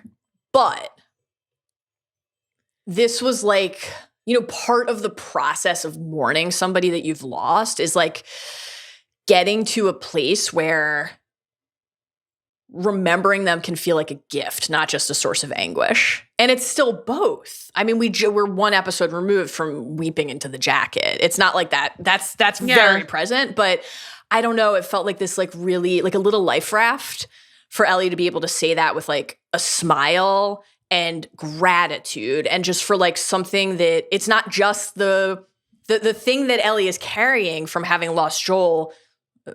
One of those things is this quest for vengeance. One of those things is the violence and the rage. Where they've been standing side by side from the start, everything we talked about last week. And one of those things too is like the gift of something inherited from him, which is this, he taught her to play guitar. Like we talked about this a lot in season 1, her love of music, Joel expressing that like, yeah, I wanted to be a singer. And then when he finds the guitar and he's like, would you like to learn? And then we get to this season, and in the premiere, he sees the discarded guitar, and he's like, "You've been playing much? Enough, yeah." And then the strings and the offer to replace them, and then what it does to us when we see the guitar back in Ellie's room on the stand, like in a position of pride in the next episode. So, like, I don't know, this is just such an important strand of DNA in their relationship, and I loved that Ellie got to like cherish it and reflect on it for a second in a way that brought her joy, not just pain and sorrow. And shared joy, because something an adaptive choice that they made was to have Dina and Joel have more of a relationship. We see that, of course, Dina being in the room to watch what happened to Joel. Well, not she was sleeping, but before that, be in the room with Joel, and then like be instructed by Joel in the first episode. They were both taught by Joel. Joel taught Dina how to do mechanic repair stuff. Don't lick the ends. Don't lick the ends. The lesson stuck. I remember. Things we learned from Joel. What did we learn from Joel? We as a unit. So Dina can share in that. And in terms of processing your grief, in terms of remember the good times, remember the good things, remember the happiness, remember the joy. It so helps to do that with someone who knew that person as well. Yeah. So the way in which Dina and Ellie can just say, Joel's here in that moment, in this moment. And we remember him and we know him, I think is really beautiful. And then the lingering shot of the guitar all alone help. Oh my God, it really upset me. Yeah. And then it ends with a comedy beat because Dina says, "I'll make us beef jerky," is like my absolute queen. Such a Mallory Rubin moment. No doubt. I'll make us beef jerky, not I'll open the beef jerky. We'll whip us up some beef jerky. Yeah. And then we transition into a very different cooking scene where meat is some kind is back on the menu. For the hand flesh. Yeah. Oh man, what a scene. What a joy to podcast with you, Mallory Rubin. That was very special. I loved sharing that with you. Truly. You're the best. I don't know if you know this, but if you own a Mauviel, you should use a Mauviel. And we get this whole, again, in the beginning of the episode, we're in the federal truck and we get Isaac as a reveal. Here we get the Seraphite Malcolm as a reveal. Isaac's in the kitchen and he's monologuing to someone. Boy, is he. in such a blasé way. Yeah. That the reveal that he is monologuing to an absolutely battered and tormented, naked individual, barely propped up against the wall, is this just like obviously horrific moment. You might think like, oh, is he talking to Burton still? Like, when he says the thing about like Williams-Sonoma, it's a cooking store, you wouldn't know it. Like this is like a key sort of like generational. Yeah. I was alive before mushrooms took over and I know what Williams-Sonoma is and you don't sort of moment. But Craig Mazin described this speech about cookware as a very Craigish sort of move, which I really like. Some of the apocalypse is doing something extraordinary, but they didn't start that way. They just started as a guy who didn't know how to talk to women, so he got into cooking instead. Yeah. And the word choice that I want to zero in on here when he's talking about the pans is like too cash poor to afford the finer things, too shy to talk to girls, all this sort of stuff, with an aspirational desire, but also a sense of entitlement because he says, I was good enough to deserve quality tools. Now, listen, in my utopia, we all have equal access to whatever level of cooking-ware we most desire. Okay. I don't believe we should, I believe we all deserve a lot of things, but there was just something about the way that he says, I deserved this thing and I didn't have it. Just gives us just a little extra insight into who Isaac is. No question. And to that Mason idea about, I'm always thinking about how almost everyone we meet in the apocalypse is doing something extraordinary. Isaac saying the strange benefits of the apocalypse is so fucking disturbing. Yeah. And like, that's, it's very, I think they might have actually talked about this in the same stretch on the official pod, but like, I think it was impossible not to think about David from season 1 watching this. And like, I was a teacher and then I became a preacher and now here's my flock. Like who leans in, who looks at the horror and the decimation around them and says, now's my chance at last to rise. The things that I was deprived of, I will be deprived of no longer. And everyone else will like shudder in the wake of my ascent. It's just so fucking disturbing.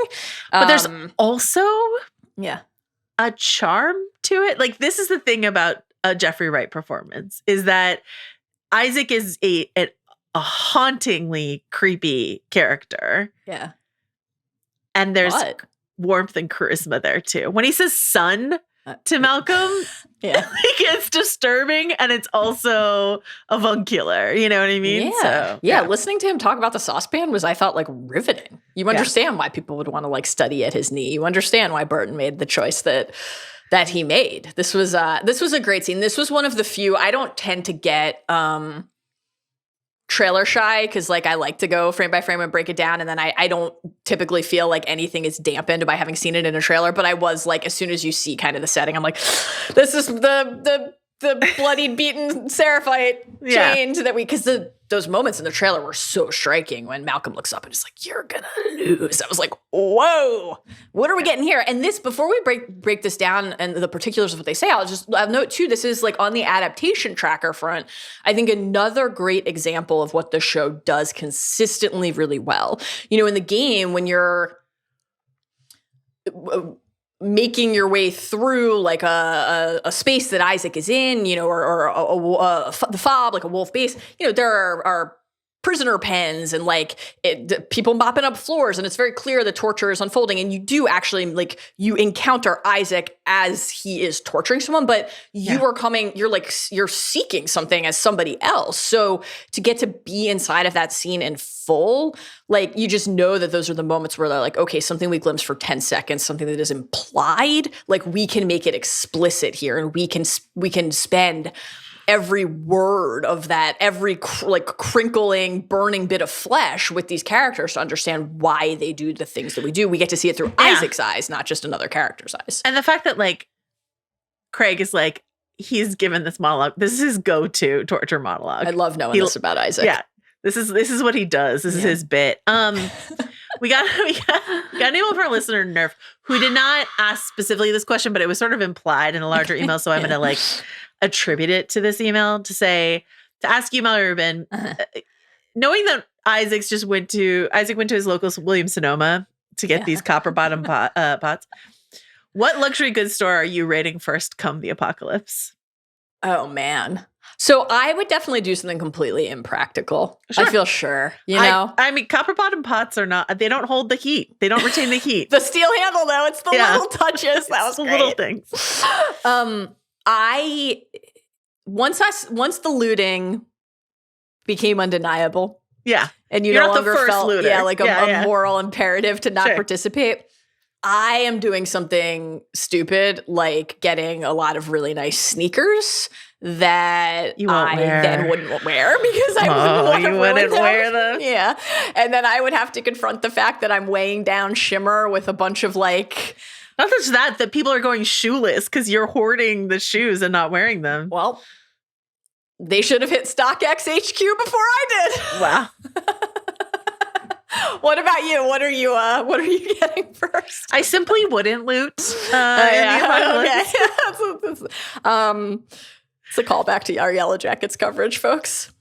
Yeah, I don't know, because like anything I would want to steal is something that I would want like in a home that I am, you know, like if I'm on the road, do I steal a JanSport backpack? Like, I don't know. That's not luxury. That's like, very practical. Yeah. Love a JanSport. Yeah, most of my like indulgences are you know, some good boots. Like, maybe I would get I would loot a really nice jacket, though I probably would just have the jacket I needed already. Honestly, I don't know. I like a lot of electronics and, you know, like rare books, but none of that seems. I don't have a generator on me necessarily, and I don't want my books to be soiled.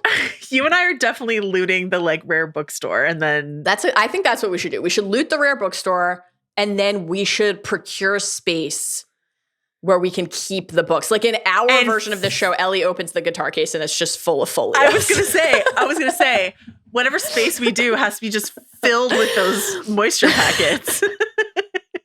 It's just 50% moisture packet, 50% book. Okay. Oh God.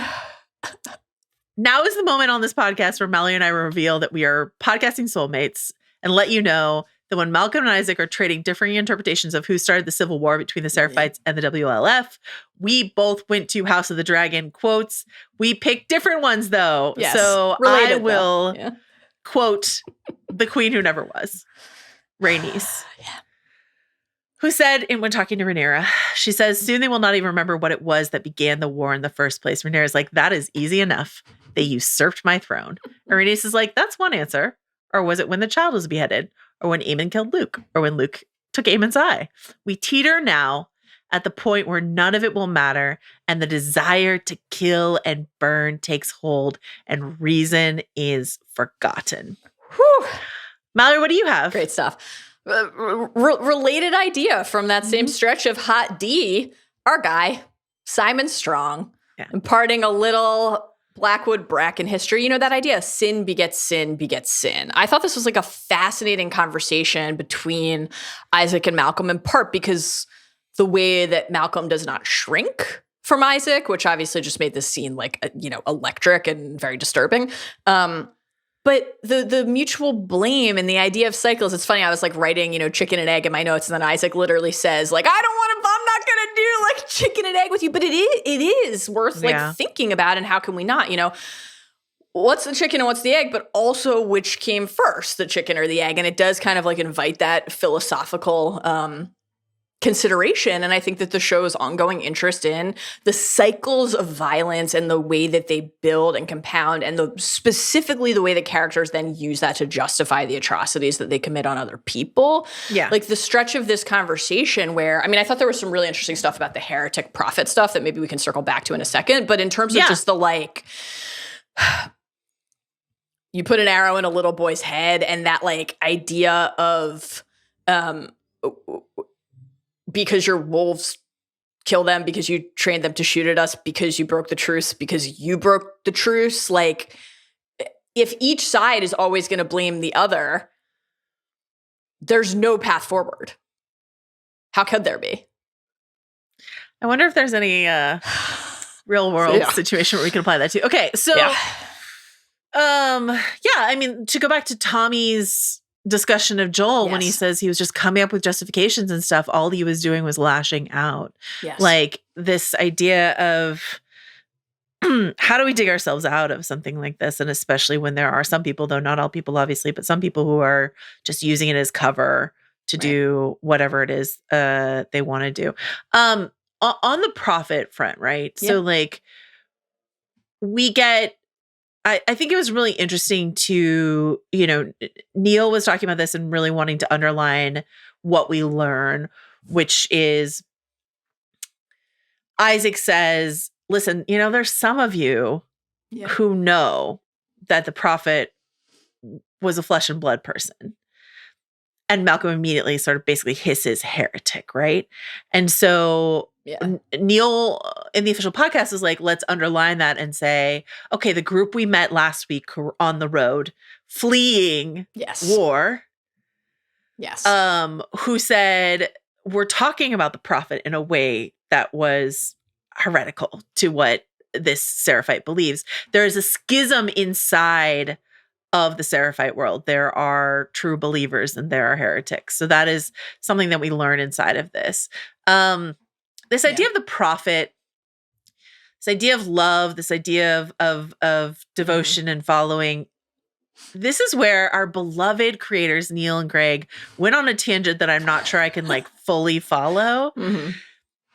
If Malcolm is like the idea of the prophet that inside of the Seraphite lore, that is Malcolm's true north, and a true north that will justify violent acts. I can easily take that and apply it to Ellie and Joel. Joel is Ellie's true north inside of this, a way in which she can justify violence and other things that she does here inside of this episode when she stabs a guy in the neck, right? But then he was like, Joel is like a prophet to her. He's like a force ghost. And I want to ask you, Mallory Rubin, Star Wars aficionado. We're recording this on Cinco de Mayo, but not that far off from May the 4th. Yeah. What did you think of this moment from Craig and Neil talking about Joel as a force ghost? Let me just say that by the Andor pod on Thursday, I'll have my Oriole Star Wars May the 4th bobbleheads behind me. Mark my words. Can't wait. So what clocked for me and what rang true to me in that, like, so Neil said, now Ellie is chasing the idea of someone that is no longer around. Joel is gone. Nothing she will do will ever bring him back. But there's a belief inside of her that in pursuing justice to the ends of the earth, that she will do right by him. Yeah. These people are in love with a religious figure. They love this prophet so much that they are willing to do anything to protect the idea of her. The thing that then, Joel, I do not think of Joel as a force ghost for Ellie. I almost like, in some ways, think of him as the opposite of that, because when part of what like is happening with Obi-Wan is like, Luke, there's an active guidance and a messaging. Luke, Ellie, don't go to Seattle. I wouldn't want you to. 45 days is too many for one horse. Shimmer is lonely.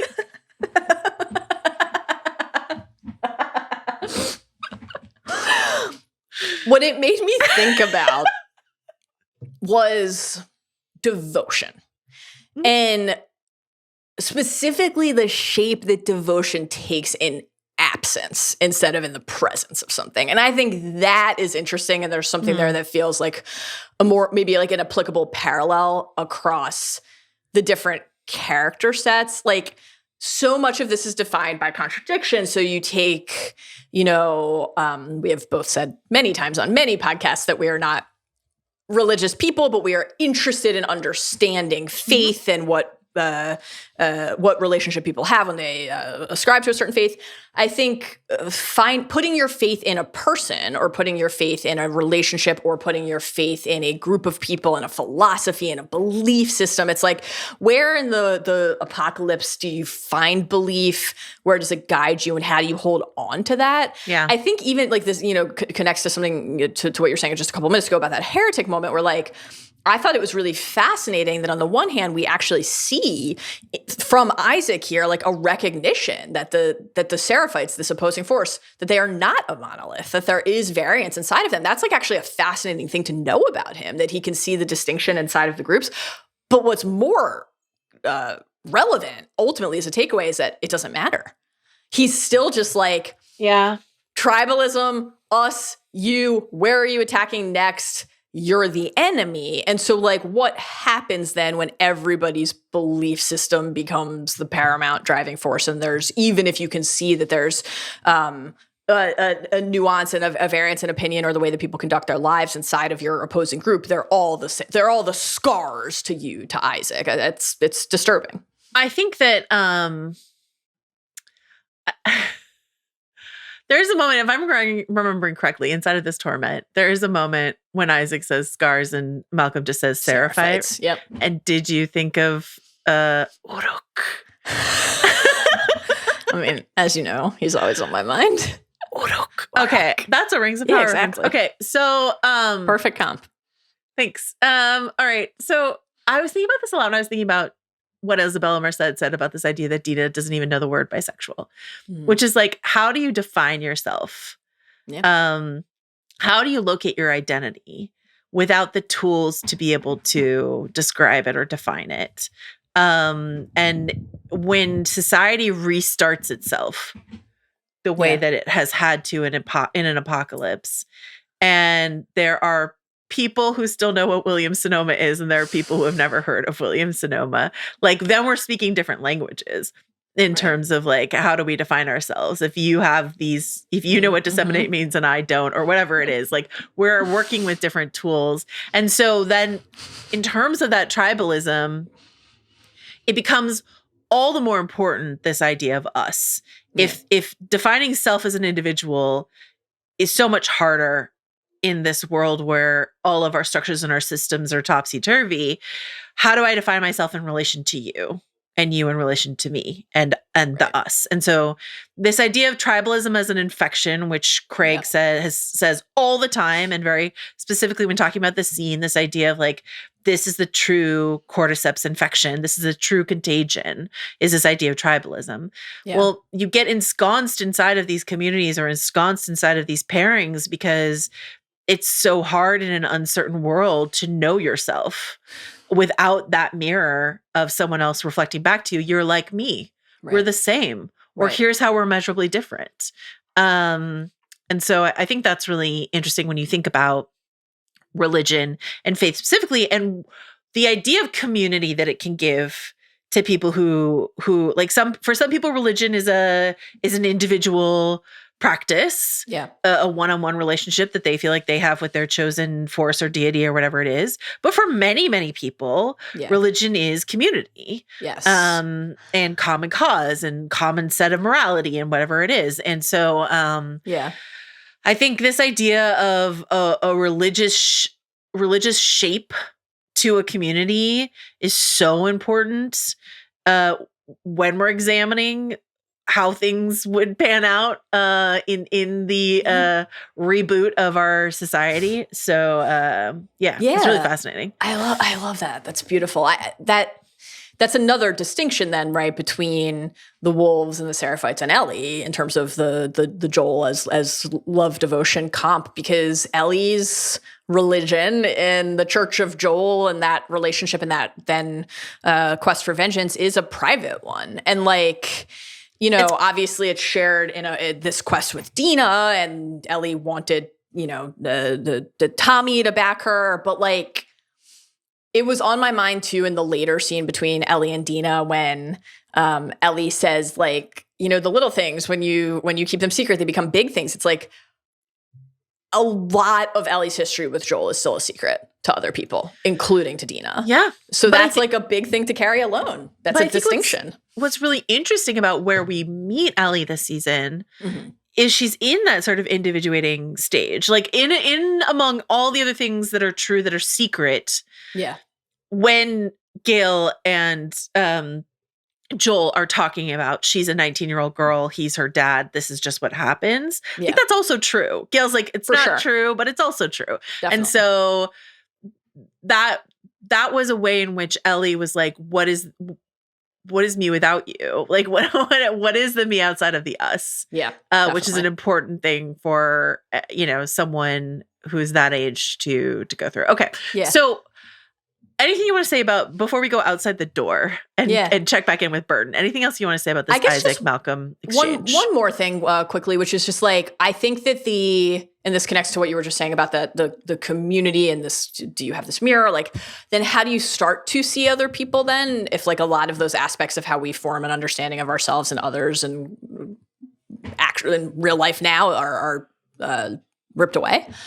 And I was really struck by, on both sides, I think you feel it most from Isaac to Malcolm, but it is ultimately mutual, the absolute disdain for the other party. And like the almost casual but deeply rooted dismissal.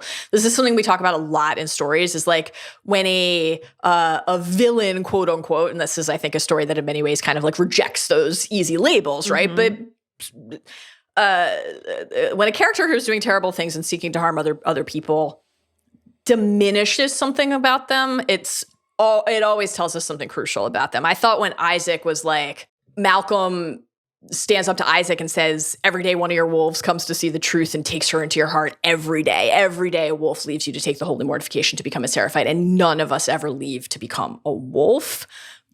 The moment where Isaac is like, we have automatic weapons and hospitals, and you lunatics have bolt action rifles, bows and arrows, and superstition. So tell me, how are we going to lose? Like, it just feels like everyone is committing this sin here, which I always like to track. And I think also that it's just worth saying before we get to the TV station that this is the second episode in a row where, at least initially, the Seraphites are presented to us. Last episode, as we talked about, and then here with Malcolm in this position as like an abused and then murdered, executed prisoner of war, where the wolves are the aggressors and the Seraphites are not. So it felt very important then inside of this scene for Isaac to establish, like, you're here because you shot a kid in the head, and you guys do that repeatedly, before we then get to the obviously like disemboweled hanging wolf display where the brutality and savagery, it's undeniable that it's operating in both directions. So the kind of progression that we're on there felt notable. On that, I love that. On that, like, dehumanization, or I think it's so necessary that even though they call themselves the wolves, right? Right. Show your fangs, or like whatever. Like, they call themselves wolves, but like for the Seraphites to be able to say those are wolves, those are animals, those are wolves, they're animals, right? And then for the wolves to say you're scars, you're nothing more than this like thing you've done to yourself, but you're not a person. And this is, of course, what sweet young Burton, who has been calcified in something else, we hear him from off screen earlier as this other guard is like, this doesn't sound great. Right. And Burton says Scar got what he deserved, fucking animal. Just this tough. Is a guard presumably chosen by Isaac to stand that close to this crucial thing, and saying to Burton, like, I don't really like what's going on in there, feels pretty important, adjacent to Malcolm saying to Isaac, like, you sure everyone thinks that what you're doing is right? Like, inside your own ranks, we just get an immediate snapshot of that. Yeah, great point. Something that Craig and Neil have said is that whatever it is that Isaac is pursuing as larger goals and stuff like that will not be answered in season 2.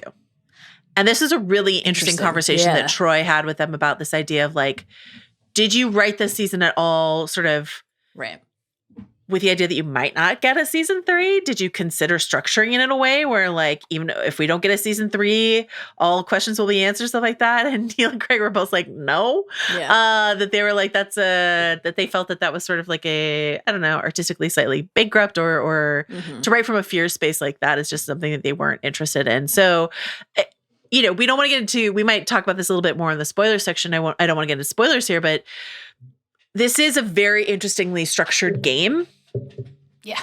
And so to let us know that answers will be waiting for us in season 3, I think lets some gamers know who had some questions about how this was going to shake out. Do you know what I mean? Yeah. Jellybean? Okay. I do indeed. I thought that was interesting as well. I think I admired the courage of the comments, and also think it's Last of Us season 1 was an astonishingly popular show, so that probably provides just like a jolt of comfort. Very true. And like, they got the official announcement of renewal of season 3. That doesn't mean they didn't already know. Yeah. Can you imagine if HBO was like, we're good, we're not going to make season 3 of The Last of Us? Come on. I Warner Brothers, you never know. That's true. I'm with you. I thought that was really illuminating and cool to hear. And like, I admire the conviction to say we're going to tell the story the way that we know is right.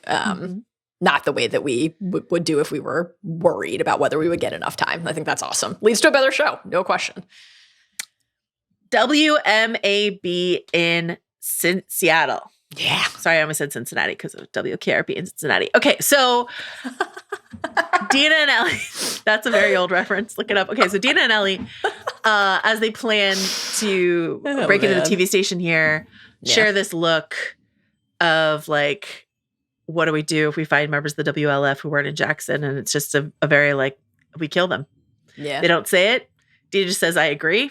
So that's what they're going to do. And that is, of course, what they do. I do think it's interesting to have that conversation on the heels of their conversation last week about like who's the first person you killed. So it is on our mind the first time that Ellie killed someone who was not mushroom infected. Yes. And who that Ellie was versus who this Ellie is. Again, what the justifications are for going from stabbing people who are, and like it's the way she does it, because I don't think it's a spoiler to say, and we discussed whether or not it was. I watched Ellie stab a lot of people in the neck, a lot of wolves in the neck. In this specific section of the game, there's just like a lot more encounters she has on her way to the TV station, et cetera, et cetera. And she's just like, the way that my person was playing it was just like, do the like stealth grab with the gun, stab, and then neck down to the ground. You gotta do the stealth grab if you have a chance. Over and over and over and over again. Yeah. And so, but it is interesting. This is how she kills infected. So like Dina shoots someone in the back of the head, which happens in the game as well. But like Ellie killing them in the same way we saw her kill a mushroom infected person earlier is, I think, a striking visual. So absolutely. It's like almost feels like a version to go back to Star Wars of like the idea in the prequels of like the clone troopers with their helmets on and the droids as these like two faceless armies. And then like part of the joy and magic of Clone Wars, the animated series, is you're like, oh, everyone's a person. And like, you know, boy, if you think that these are just like nameless, faceless droids you're taking down, I thought it was really interesting to hear Neil describe this as like now death doesn't have the same cost to her in terms of how Ellie felt about killing Brian in Kansas City. And like, yeah, I agree with you. I think that feels like why we got that exchange last week, and also feels like then for Ellie, we have that reminder of what that was like to like process that, and how this is almost casual, right? This is routine. This is necessary. You can't stop to think about it. It's what must be done, or at least that's what you tell yourself. And for Dina, it's like Ellie didn't ask last week. You and Rob talked about it. Like, we do get insights from Dina in the game, but Ellie didn't ask about it last week. Dina, like, what about you? And so we don't have that. And so there's something like almost even more, even though we know that Dina is a very capable and accomplished warrior. We see Dina and Ellie in the grocery store sequence together. We obviously hear from Jesse, like, people look up to you. We know that Dina is seasoned and capable, but still, it's like unflinching from both of them in this stretch. I feel like we've covered everything I want to cover in the TV station. Anything else you want to add about anything? I think just the visuals, you know, and how striking this is. I mean, it's very, very similar to the game in terms of the setting, and except it's daytime in the daytime, game. nighttime. Yeah. And like so that makes the positioning of the lights, because like it's one thing to string up a bunch of people in the daylight and be like, their friends are going to see them in the daylight. That's upsetting. And it's another thing to stage it at night and then just put a bunch of lights out on them. Yes. Yeah. Yeah, absolutely. And for a bunch of Luddites like the Seraphites, it's some real good theater tech work from them, I think. Totally. And like, you know, we're looking at brutality and evisceration, right? So like there's again the like undeniable aspect that the Seraphites are capable of committing atrocities to. Like, this isn't just defense. This is not defense. This is ritualistic slaughter. So that's something for us to see. And then, of course, Ellie follows like the blood trail over to the feel her love message on the wall. The symbol recognizes the symbol from having come across it on the road. Mm-hmm. And so Ellie and Dina have the same kind of moment that viewers do of like, oh, no. Nobody's like the quote unquote like good guy here. Everybody's doing terrible shit all the time. That's, you know, an iconic to see the message. The feel her love is that gave me a little bit of a chill. That was really cool to see. But yeah, the Last of Us is doing its best without the tool of you're playing this character and then you're playing Abby and then you're doing this or whatever as you do in the very beginning of The Last of Us Part 2. It's giving you that shift of perspective. I'm with this person. Oh wait, that person, those people are also doing this shit. Holy shit. You know, like all that zigging and zagging of whose team am I on? Whose us am I a part of? You know? And this is again very connected to that hot D, like sin begets sin idea, because like the commander, we could hear the commander of this group of wolves saying like, I don't give a shit if it's a woman or a kid. I don't care if it's a fucking baby, look what they did, that you just are always ready to justify the next heinous act, which of course then the other group will respond to by exponentially ratcheting it up further. And then what? Do you think Force Ghost Anakin Skywalker heard that part? He's like, yes, the women and the children too. Younglings. Dear God, Mallory, help me. It's a crevice. I thought of you. I Dina did. and Ellie have to shimmy their narrow little 19-year-old asses into a piece of the wall that the wolves cannot follow them through. Yeah. But they're like, it's fine because we know where they're going. Let's just go through the other way. That was tough. Something I'm tracking that I don't know if I just haven't been paying enough attention to my HBO Sunday night, but I feel like we got a couple like very overt commercial break moments inside of this episode that I thought were like, this is one. We go to complete black and silence. We do it again later when Ellie sort of like falls asleep and then wakes up. Just something to track in our new HBO Max reality when they have ad breaks on certain levels at HBO. Did not occur to me. I was like, ooh, dramatic. Well, it's you're a scholar. It's something that Alan Sepinwall brought up to me years ago. We were doing our Lost podcast, and he was like, "You know what I really miss in the age of streaming is the ad break." And there's the most iconic one is in the Lost finale. There's like a character is doing a flying punch in midair, and if you watch it now on Hulu without ads, you just have to like go to a commercial break and then resume the flying punch in midair. It's great stuff. Oh, man. All right. Incredible. Here we are in the transit tunnel, an incredible set piece. Like the music store, beautiful. This is incredible. They transformed an old paper mill that had train tracks on it into an underground, subway situation. And it is deeply upsetting.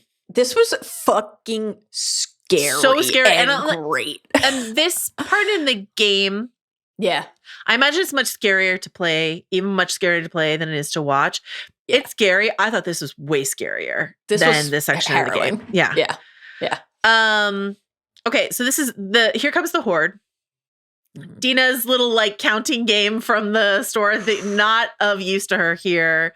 Too many to count. Great detail because we have the comp of it being relevant in the grocery store. She's trembling. Ellie has tears in her eyes. This is terrifying for them. Yeah. Craig called this the third army, that there are three factions in Seattle all fighting for dominance. Then we got this email from Clarissa who says, was thinking about, this is sort of similar to what we were just talking about, thinking about how groups of us had different approaches to safety and security in the apocalypse. We see the people of Jackson Hole using walls, a town council, and a community structure to protect themselves. We got to see this religious group that finds safety and protection through faith and in a profit. And then at the end of the episode, we see the WLF, who depend on military organization and strength to make them feel safe and secure. It's last week's episode. I also think it's really interesting when we saw these groups fighting each other, mostly in the case of the religious group and the WLFs, not the actual apocalypse of mushroom zombies. Like the lines of a common enemy have been blurred now that people have found their own ways of existing. Just something I thought was interesting. So like, here we got our Seraphites, WLF, and the hordes of zombies battling for dominance in Seattle. It's interesting at this part of the game. Before you get to, I think, the underground sequence, I think there's my memory, and maybe this is actually in the show, it might have blurred, but there's this moment where it's like, hey, why haven't they cleaned this up? Like, because there would be you go through all these gates to get inside of Seattle. Yeah. And then there's zombies here in Jackson. We got walls and gates and there's no zombies on the inside. We're not dealing with this. And I just think that's so, like, Gina's like, what the hell's going on here? Why they got zombies inside their gates? What? The thing that this reminded me of was Kansas City, because there's the like, underground. Yeah, the brief little exchange here of when we, because God, the switch in fear, the ratcheting up in fear from like, okay, the wolves have found them in the tunnel, fuck, and then, oh, we don't have to worry about them, but we have a way bigger problem. And then the wolves are like, I thought the tunnel was clear. It was. And hearing in Kansas City, from Henry, well, the tunnels are clear, but then we have the other, like the Kathleen, like, we don't need to worry about the like burbling beneath the ground. And it made me think of like that idea again of complacency, in a community. And like when this is not a world and this is not an outbreak where anything is ever, not sure if you've heard, this is why the Fireflies wanted to cut into Ellie's brain so that everyone could have a vaccine. But like, if something's clear, okay, but like, it's not going to be clear forever. That's not how this works. There are always going to be more infected. And so the idea that you could get comfortable for a minute and think you were safe, like that's when you're dead. What a way to live. Horrible. This sequence is very upsetting and very, very good. The red bathed light, yeah. the flares. The The flares were flares. so central to the trailers and the marketing. Obviously, the red cordyceps imagery, very key in before general. the horde gets there, the little tendrils.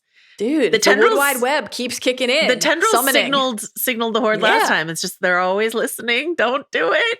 Tess taught Ellie and us early, and we, unlike basically everybody else in the show, have been on the lookout since.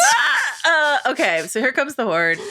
Very upsetting. Great action set pieces. And again, inside Kate Herron, inside of an episode where you give us this musical interlude where we saw Kate and Craig, who wrote it, we also get this like truly, I think, top tier Really action sequence. I like this. Okay, I don't need to keep hammering the Battle of Jackson. I like this better though. I thought this was really, really good. I love the sequence. Then we get to the part in the I looked this up. It's still called a turnstile, even when it goes all the way up. The rusted turnstile where Ellie has to throw her arm in front of Dina to save her from a bite.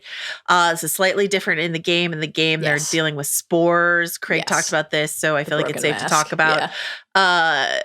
Ellie's mask is broken, and Dina goes to rip her own mask off to give it to Ellie. And Ellie's like, stop.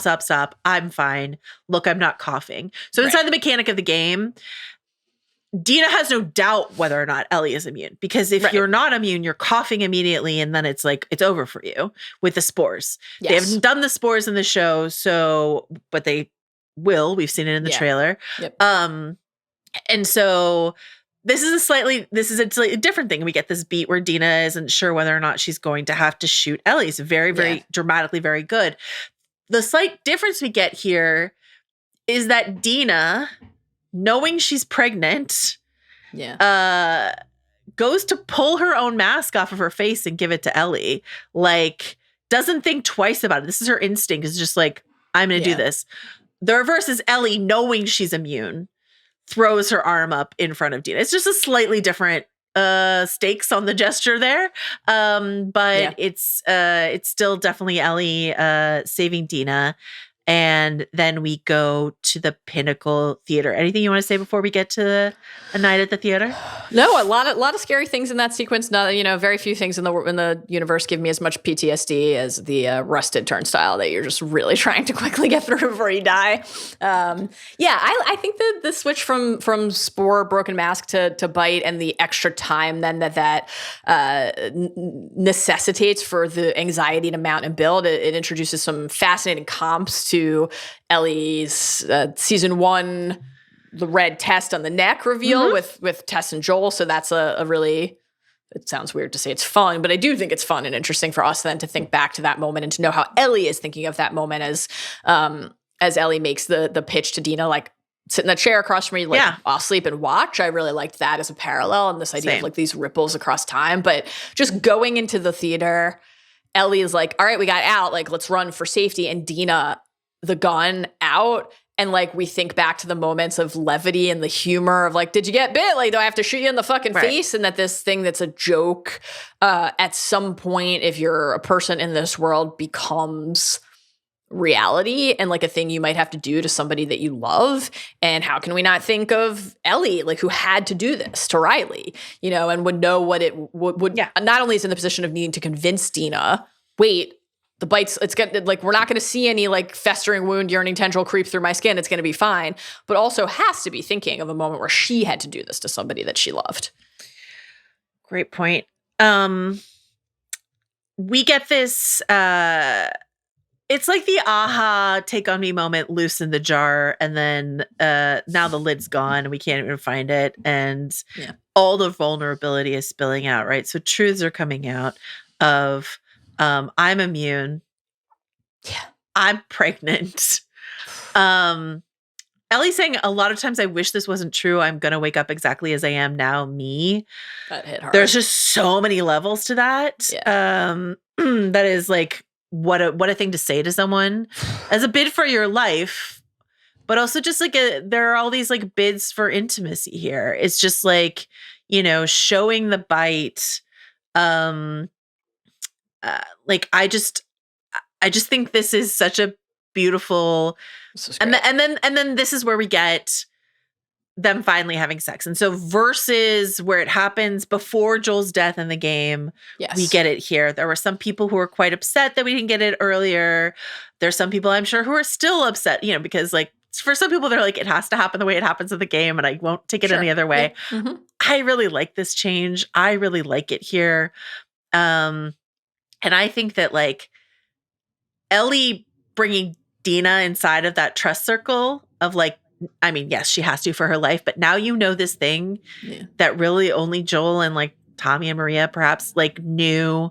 And when you lose someone, I will just say this in terms of processing grief, when you lose someone who knows you the way that Joel knew Ellie, you feel like you lose a piece of yourself because you lose that part of you that someone knew and now that person's gone. Yeah. And so this process of showing that part of yourself or more of yourself than you've ever shown before to someone new is also part of this like grief and growth and healing that Ellie is doing around Joel and deepening her relationship with Dina.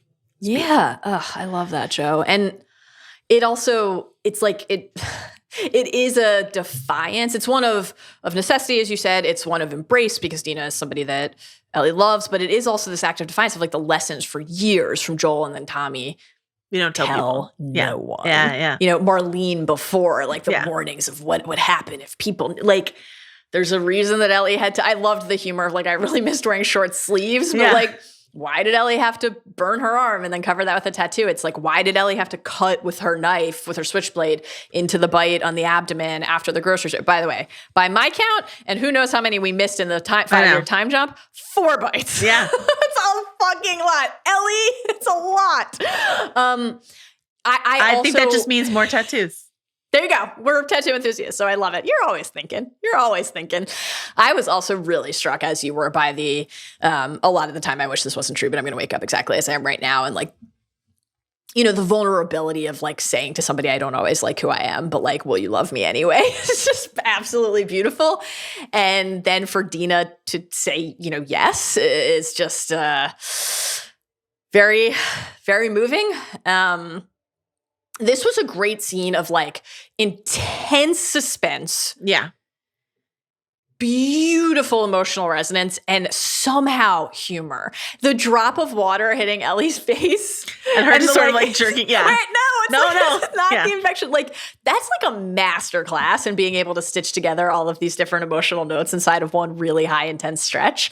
And obviously like them, Ellie and Dina having sex, like this is, I thought this was a beautiful scene. I thought the passion and the depth of that passion and yearning for each other was so palpable.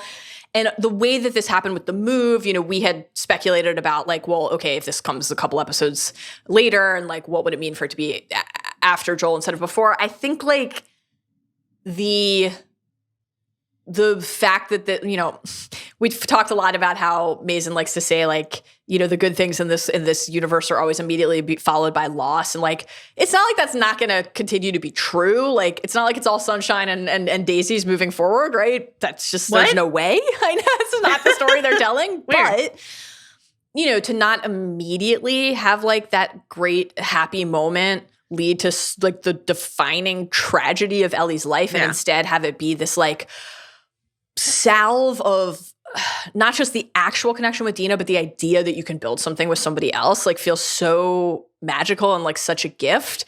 And again, very, very much of a piece with the music scene. It's so meaningful for both of them. And we understand why. And they talk about why with each other and they open up.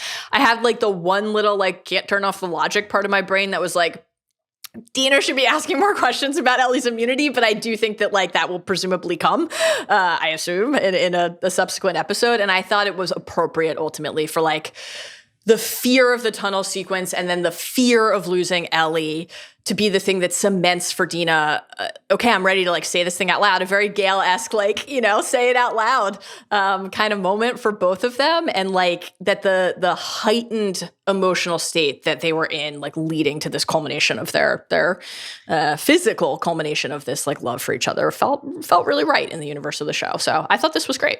Really I thought great. You were gone, and then all of a sudden this future I was imagining wasn't going to happen. How can we not think about future days? Obviously, this idea of a future with someone. Her discussion of struggling to come to terms with bisexuality, how her mother reacted, how she really tried with Jesse just because like she likes Jesse. She genuinely does. And this is like, this helped heal for me a little bit. This like, well, now that we know that Dina's pregnant, we can say that in the spoiler section, we were talking about this idea of the timeline, the 3-month timeline, and how Dina had to go back to Jesse after she kisses Ellie in order to make the pregnancy math work. We were talking about that in the spoiler section. And like, I'm not mad about it at all, but this like makes it even like easier. You know, she's just sort of like, she's like, I feel like I'm supposed to be with Jesse. That's who I'm supposed to be. What is wrong with me that I can't make that work? And I still don't know if we've gotten to the very bottom of this whole, does Jesse strike you as sad question that we got it last week. I still don't feel like I have my arms around it, but like, I can understand if Dina's like, is Jesse sad by nature, or is me trying to care for him, but not being able to match him where he is, contributing to that? Am I making him sad because I'm pretending to be someone I'm not inside of this relationship, and I don't know how to be what he needs me to be because I want this other thing that I think I'm not supposed to have? Like, it's, I think that's at least part of it, if not the whole of what she was getting at with that question, you know? I really like that. That adds a lot of clarity. I think also it feels to me like that's about Ellie for Dina too. Like this, because why would you hope that is what Ellie said about the idea of Jesse being sad. And then Dina said, well, because if it's not that, then it's me. And like the idea of like the person that you're with and you have this closeness to, like, what can you not access maybe about their emotional state? And are you in some way the cause of that? Or is there just something that you can't, that they have not allowed you to like see yet? Yeah. But yeah, I really love what you just said. Okay. Not everyone. This was not a 6, Joe. This was not a 6. This was a 10. Yeah. 12 out of 10, I think. Not everyone's as brave as you. We get jerky to help with the morning after breath. So good. Very so Mallory Rubin coded. So we're all having a baby. Bella is very funny. I'm gonna be a dad like Joel. Oh my god.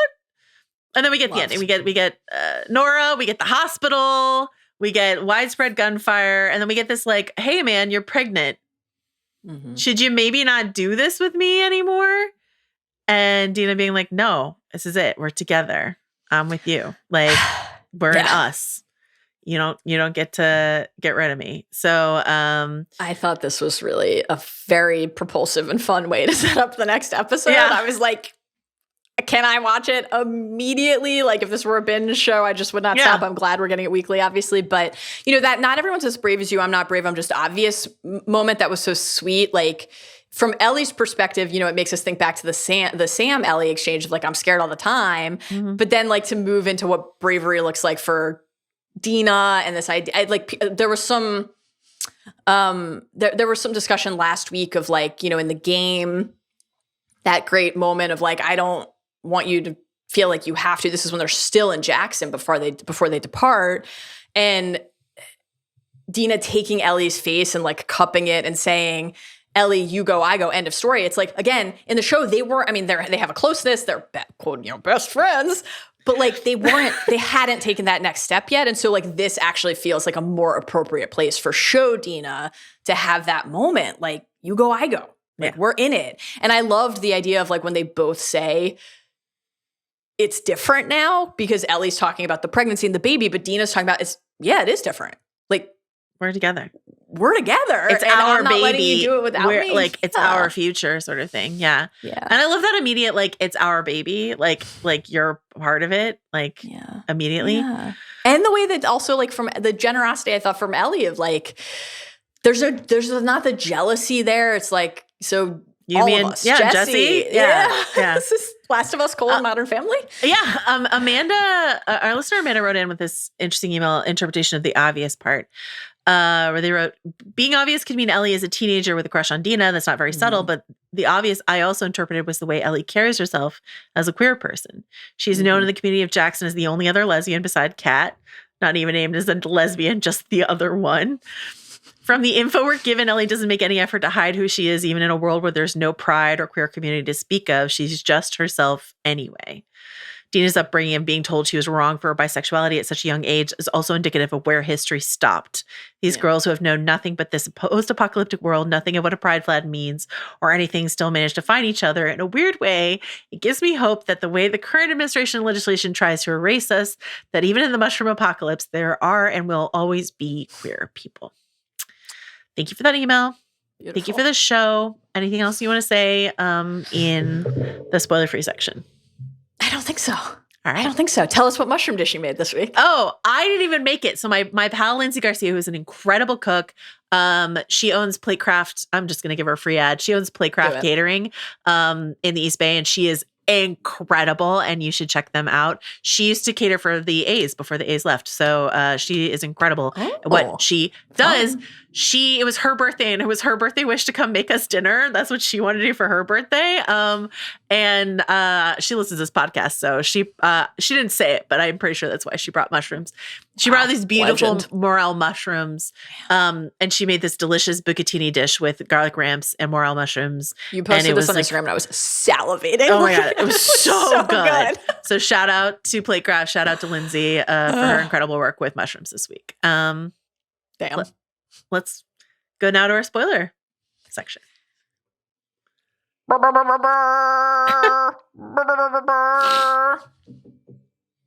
You've been warned. If you do not want to hear about game details that have not yet made their way into the show, bye. We love you. Thank you for spending your Monday evening / Tuesday morning / whenever with us. We will see you next week for episode 5 of 7. Wow. What? Did you go?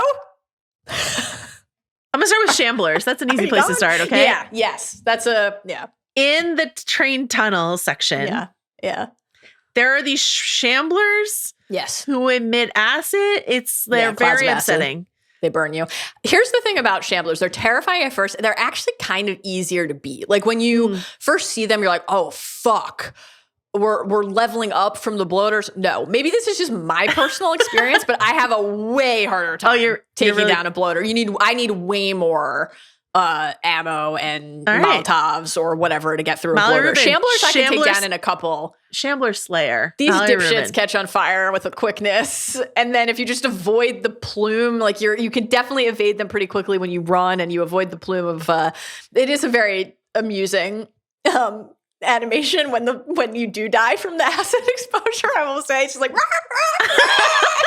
your skin just melts off. But I hope that's the thumbnail for this video. I hope it's not. You dying of acid. I'm sure I'll do something equally stupid when we formally post. I wonder if the Shamblers are coming to the show. Yeah, I don't know. No idea. Got stalkers. Yeah. You met the Rat King. Do you think we're going to get a Rat King before the end? I don't know if it'll be this season or next season because that's an Abby conflict, but and I still have no idea how they're going to break up the structure of the season, but we're more than halfway through, so I assume they are going to follow something closer to the game. I mean, I think the fact that they call this episode Day 1 feels like so next season we get Day 1 version 2. The premiere, yeah. I think Rat King is iconic and you just simply can't skip it. So I wonder if we'll get like the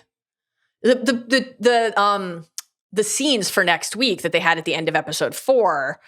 I haven't seen beyond episode 4, but I was like, oh, okay. They're teasing the Rat King because the teaser for next episode, for episode 5, there's like, and there was nothing on the floor down there at the hospital. Not even any rats. So feels like we'll set it up and build, and then we'll get it next season. Spores in the trailer. Yeah. It's in the air. Hettienne Park's character makes her debut. Shout out the Hannibal Hive. Spores in the air in the trailer for next week. We're in the hospital. Nora's here. Scary shit's happening. Shimmer, we want to say, have you left? Are you gone? Shimmer just gets shot in the head in the game. First, they all run over a mine. Yeah, and like Dina gets like blown into a ditch. Yeah. And you're like, that's bad. And then Shimmer gets shot in the head. So very upsetting. We think and hope that Shimmer's just going to stay at the record store and a friend is going to come join Shimmer, and that's going to be the end of that, right? That's my dearest hope. I don't want to allow myself to believe because we,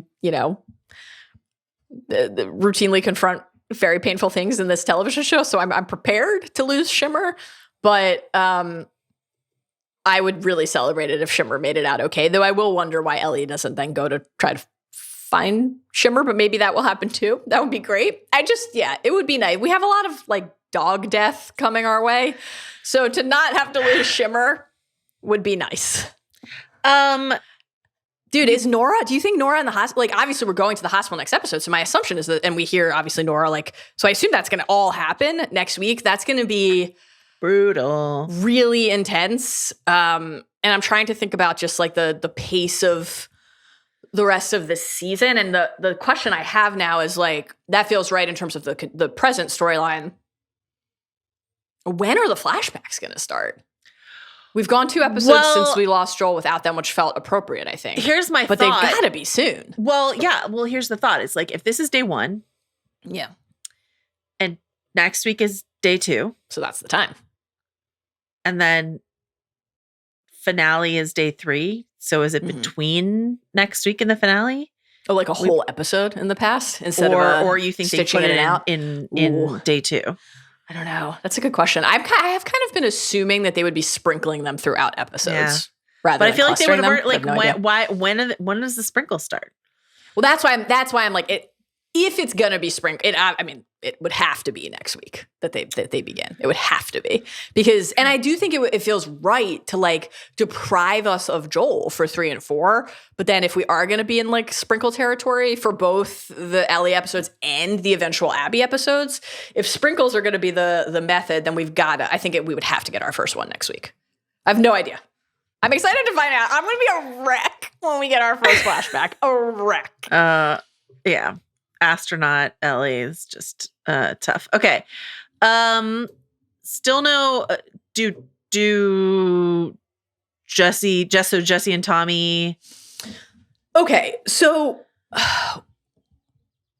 I can't remember which of our Ringer colleagues said this last week. Could have been you and Rob in the game spoiler section, or how many Last of Us spawns do we have? My brain is the Rat King, just a melded, gnarled monster. Or it might have been Ben and Daniel, but this point that like one of the things that's really different, I still assume Tommy is coming now more to like try to help and save Ellie. Coming like with Jesse. Yeah. Not only is the obvious like difference of Ellie and Dina are not just pursuing Abby, but like in the game they're like haunting Tommy's steps and they're following the clues of where Tommy is as much as anything else. But the point from one of the other bots, I'm sorry, my brain, was that there's a huge difference there because Tommy puts Seattle on high alert. His presence. And so like I thought that was really interesting. That's a button mash point. Daniel and Ben must have been talking. I was like, oh yeah, that is really different. That like obviously there's enough, and I think that's maybe also part of why we have a lot of like just like Wolf Seraphite. They're all out there, they're against each other because maybe you have less of like Tommy as this inciting in real time in the moment. Let's go out there and like try to like get this sniper. So that's interesting. Yeah. I thought you were gone, and then all of a sudden this future I was imagining wasn't going to happen, is what Dina says in this episode. Sad. I think Ellie saying, I want it with you, when Dina's like, I don't even know if that's what you want. I want it with you. I think it would have destroyed me at any point. But having literally finished the game this weekend, including playing the stretch where Ellie makes the decision to leave Dina and JJ in the farm, which is one of the like most intense things I've ever experienced consuming a story. I was just like destroyed by it. This killed me. And obviously this is there for like setting up that eventual moment. I mean, this was absolutely heartbreaking. Heartbreaking. What do you want to say about Isaac? I thought this was just fantastic as an expansion and an introduction and a setup for future stuff. I mean, I think like the on that like mockery point, you know, kind of like diminishing your enemy, I was just like, wait till Yara kills you, you fucking monster. So that was fun to think about. But I thought that Malcolm also deserves some criticism here, because that like idea of nobody ever leaving the Seraphites, it's like, well, you know, two of the I have not seen anything about casting for this season, so I have to assume Yara and Lev are coming in season 3 at this point, right? Which makes sense if season 3 is broadly an Abby season. We've already talked about the schisms inside of the Seraphites, but obviously they are our like primary point of view characters into that idea that like that community that you are raised in and indoctrinated in is not necessarily going to serve you well. So felt like an interesting setup for that. And then I think just like Isaac too, with this setup of like the wolves who aren't all on the same page, both in what Malcolm says, what we see with Burton and the other guard, like, and then with Isaac and his Fedra origin story, what Isaac is willing to do when he loses to his own people, when he loses faith in them immediately. Like the way that the hunt for Owen, you know, kicks in after just some kind of like whispers about what happened with Danny. And then obviously like everything that happens with Abby, who is trying to protect Owen. Like it's just kind of like felt like the perfect foundation for understanding this character. Jeffrey Wright, boy, the best. So good. You mentioned wanting, you know, anything you want to say about the guitar? Or no, the guitar and Astronaut Ellie. I guess the last two things we want to hit before we go. I guess the astronaut thing feels like a connection to what we were just talking about with like flashbacks. When will we get some of the flashbacks? Because that also, you could argue it either way. It's like a baseball statistic. You can find like the advanced metric you need to make your case, but like I guess you could say that's just a kind of like be patient, we'll get there a little morsel. I was sort of like, you feel like it has to be next week. Yeah. But I don't know. I don't know.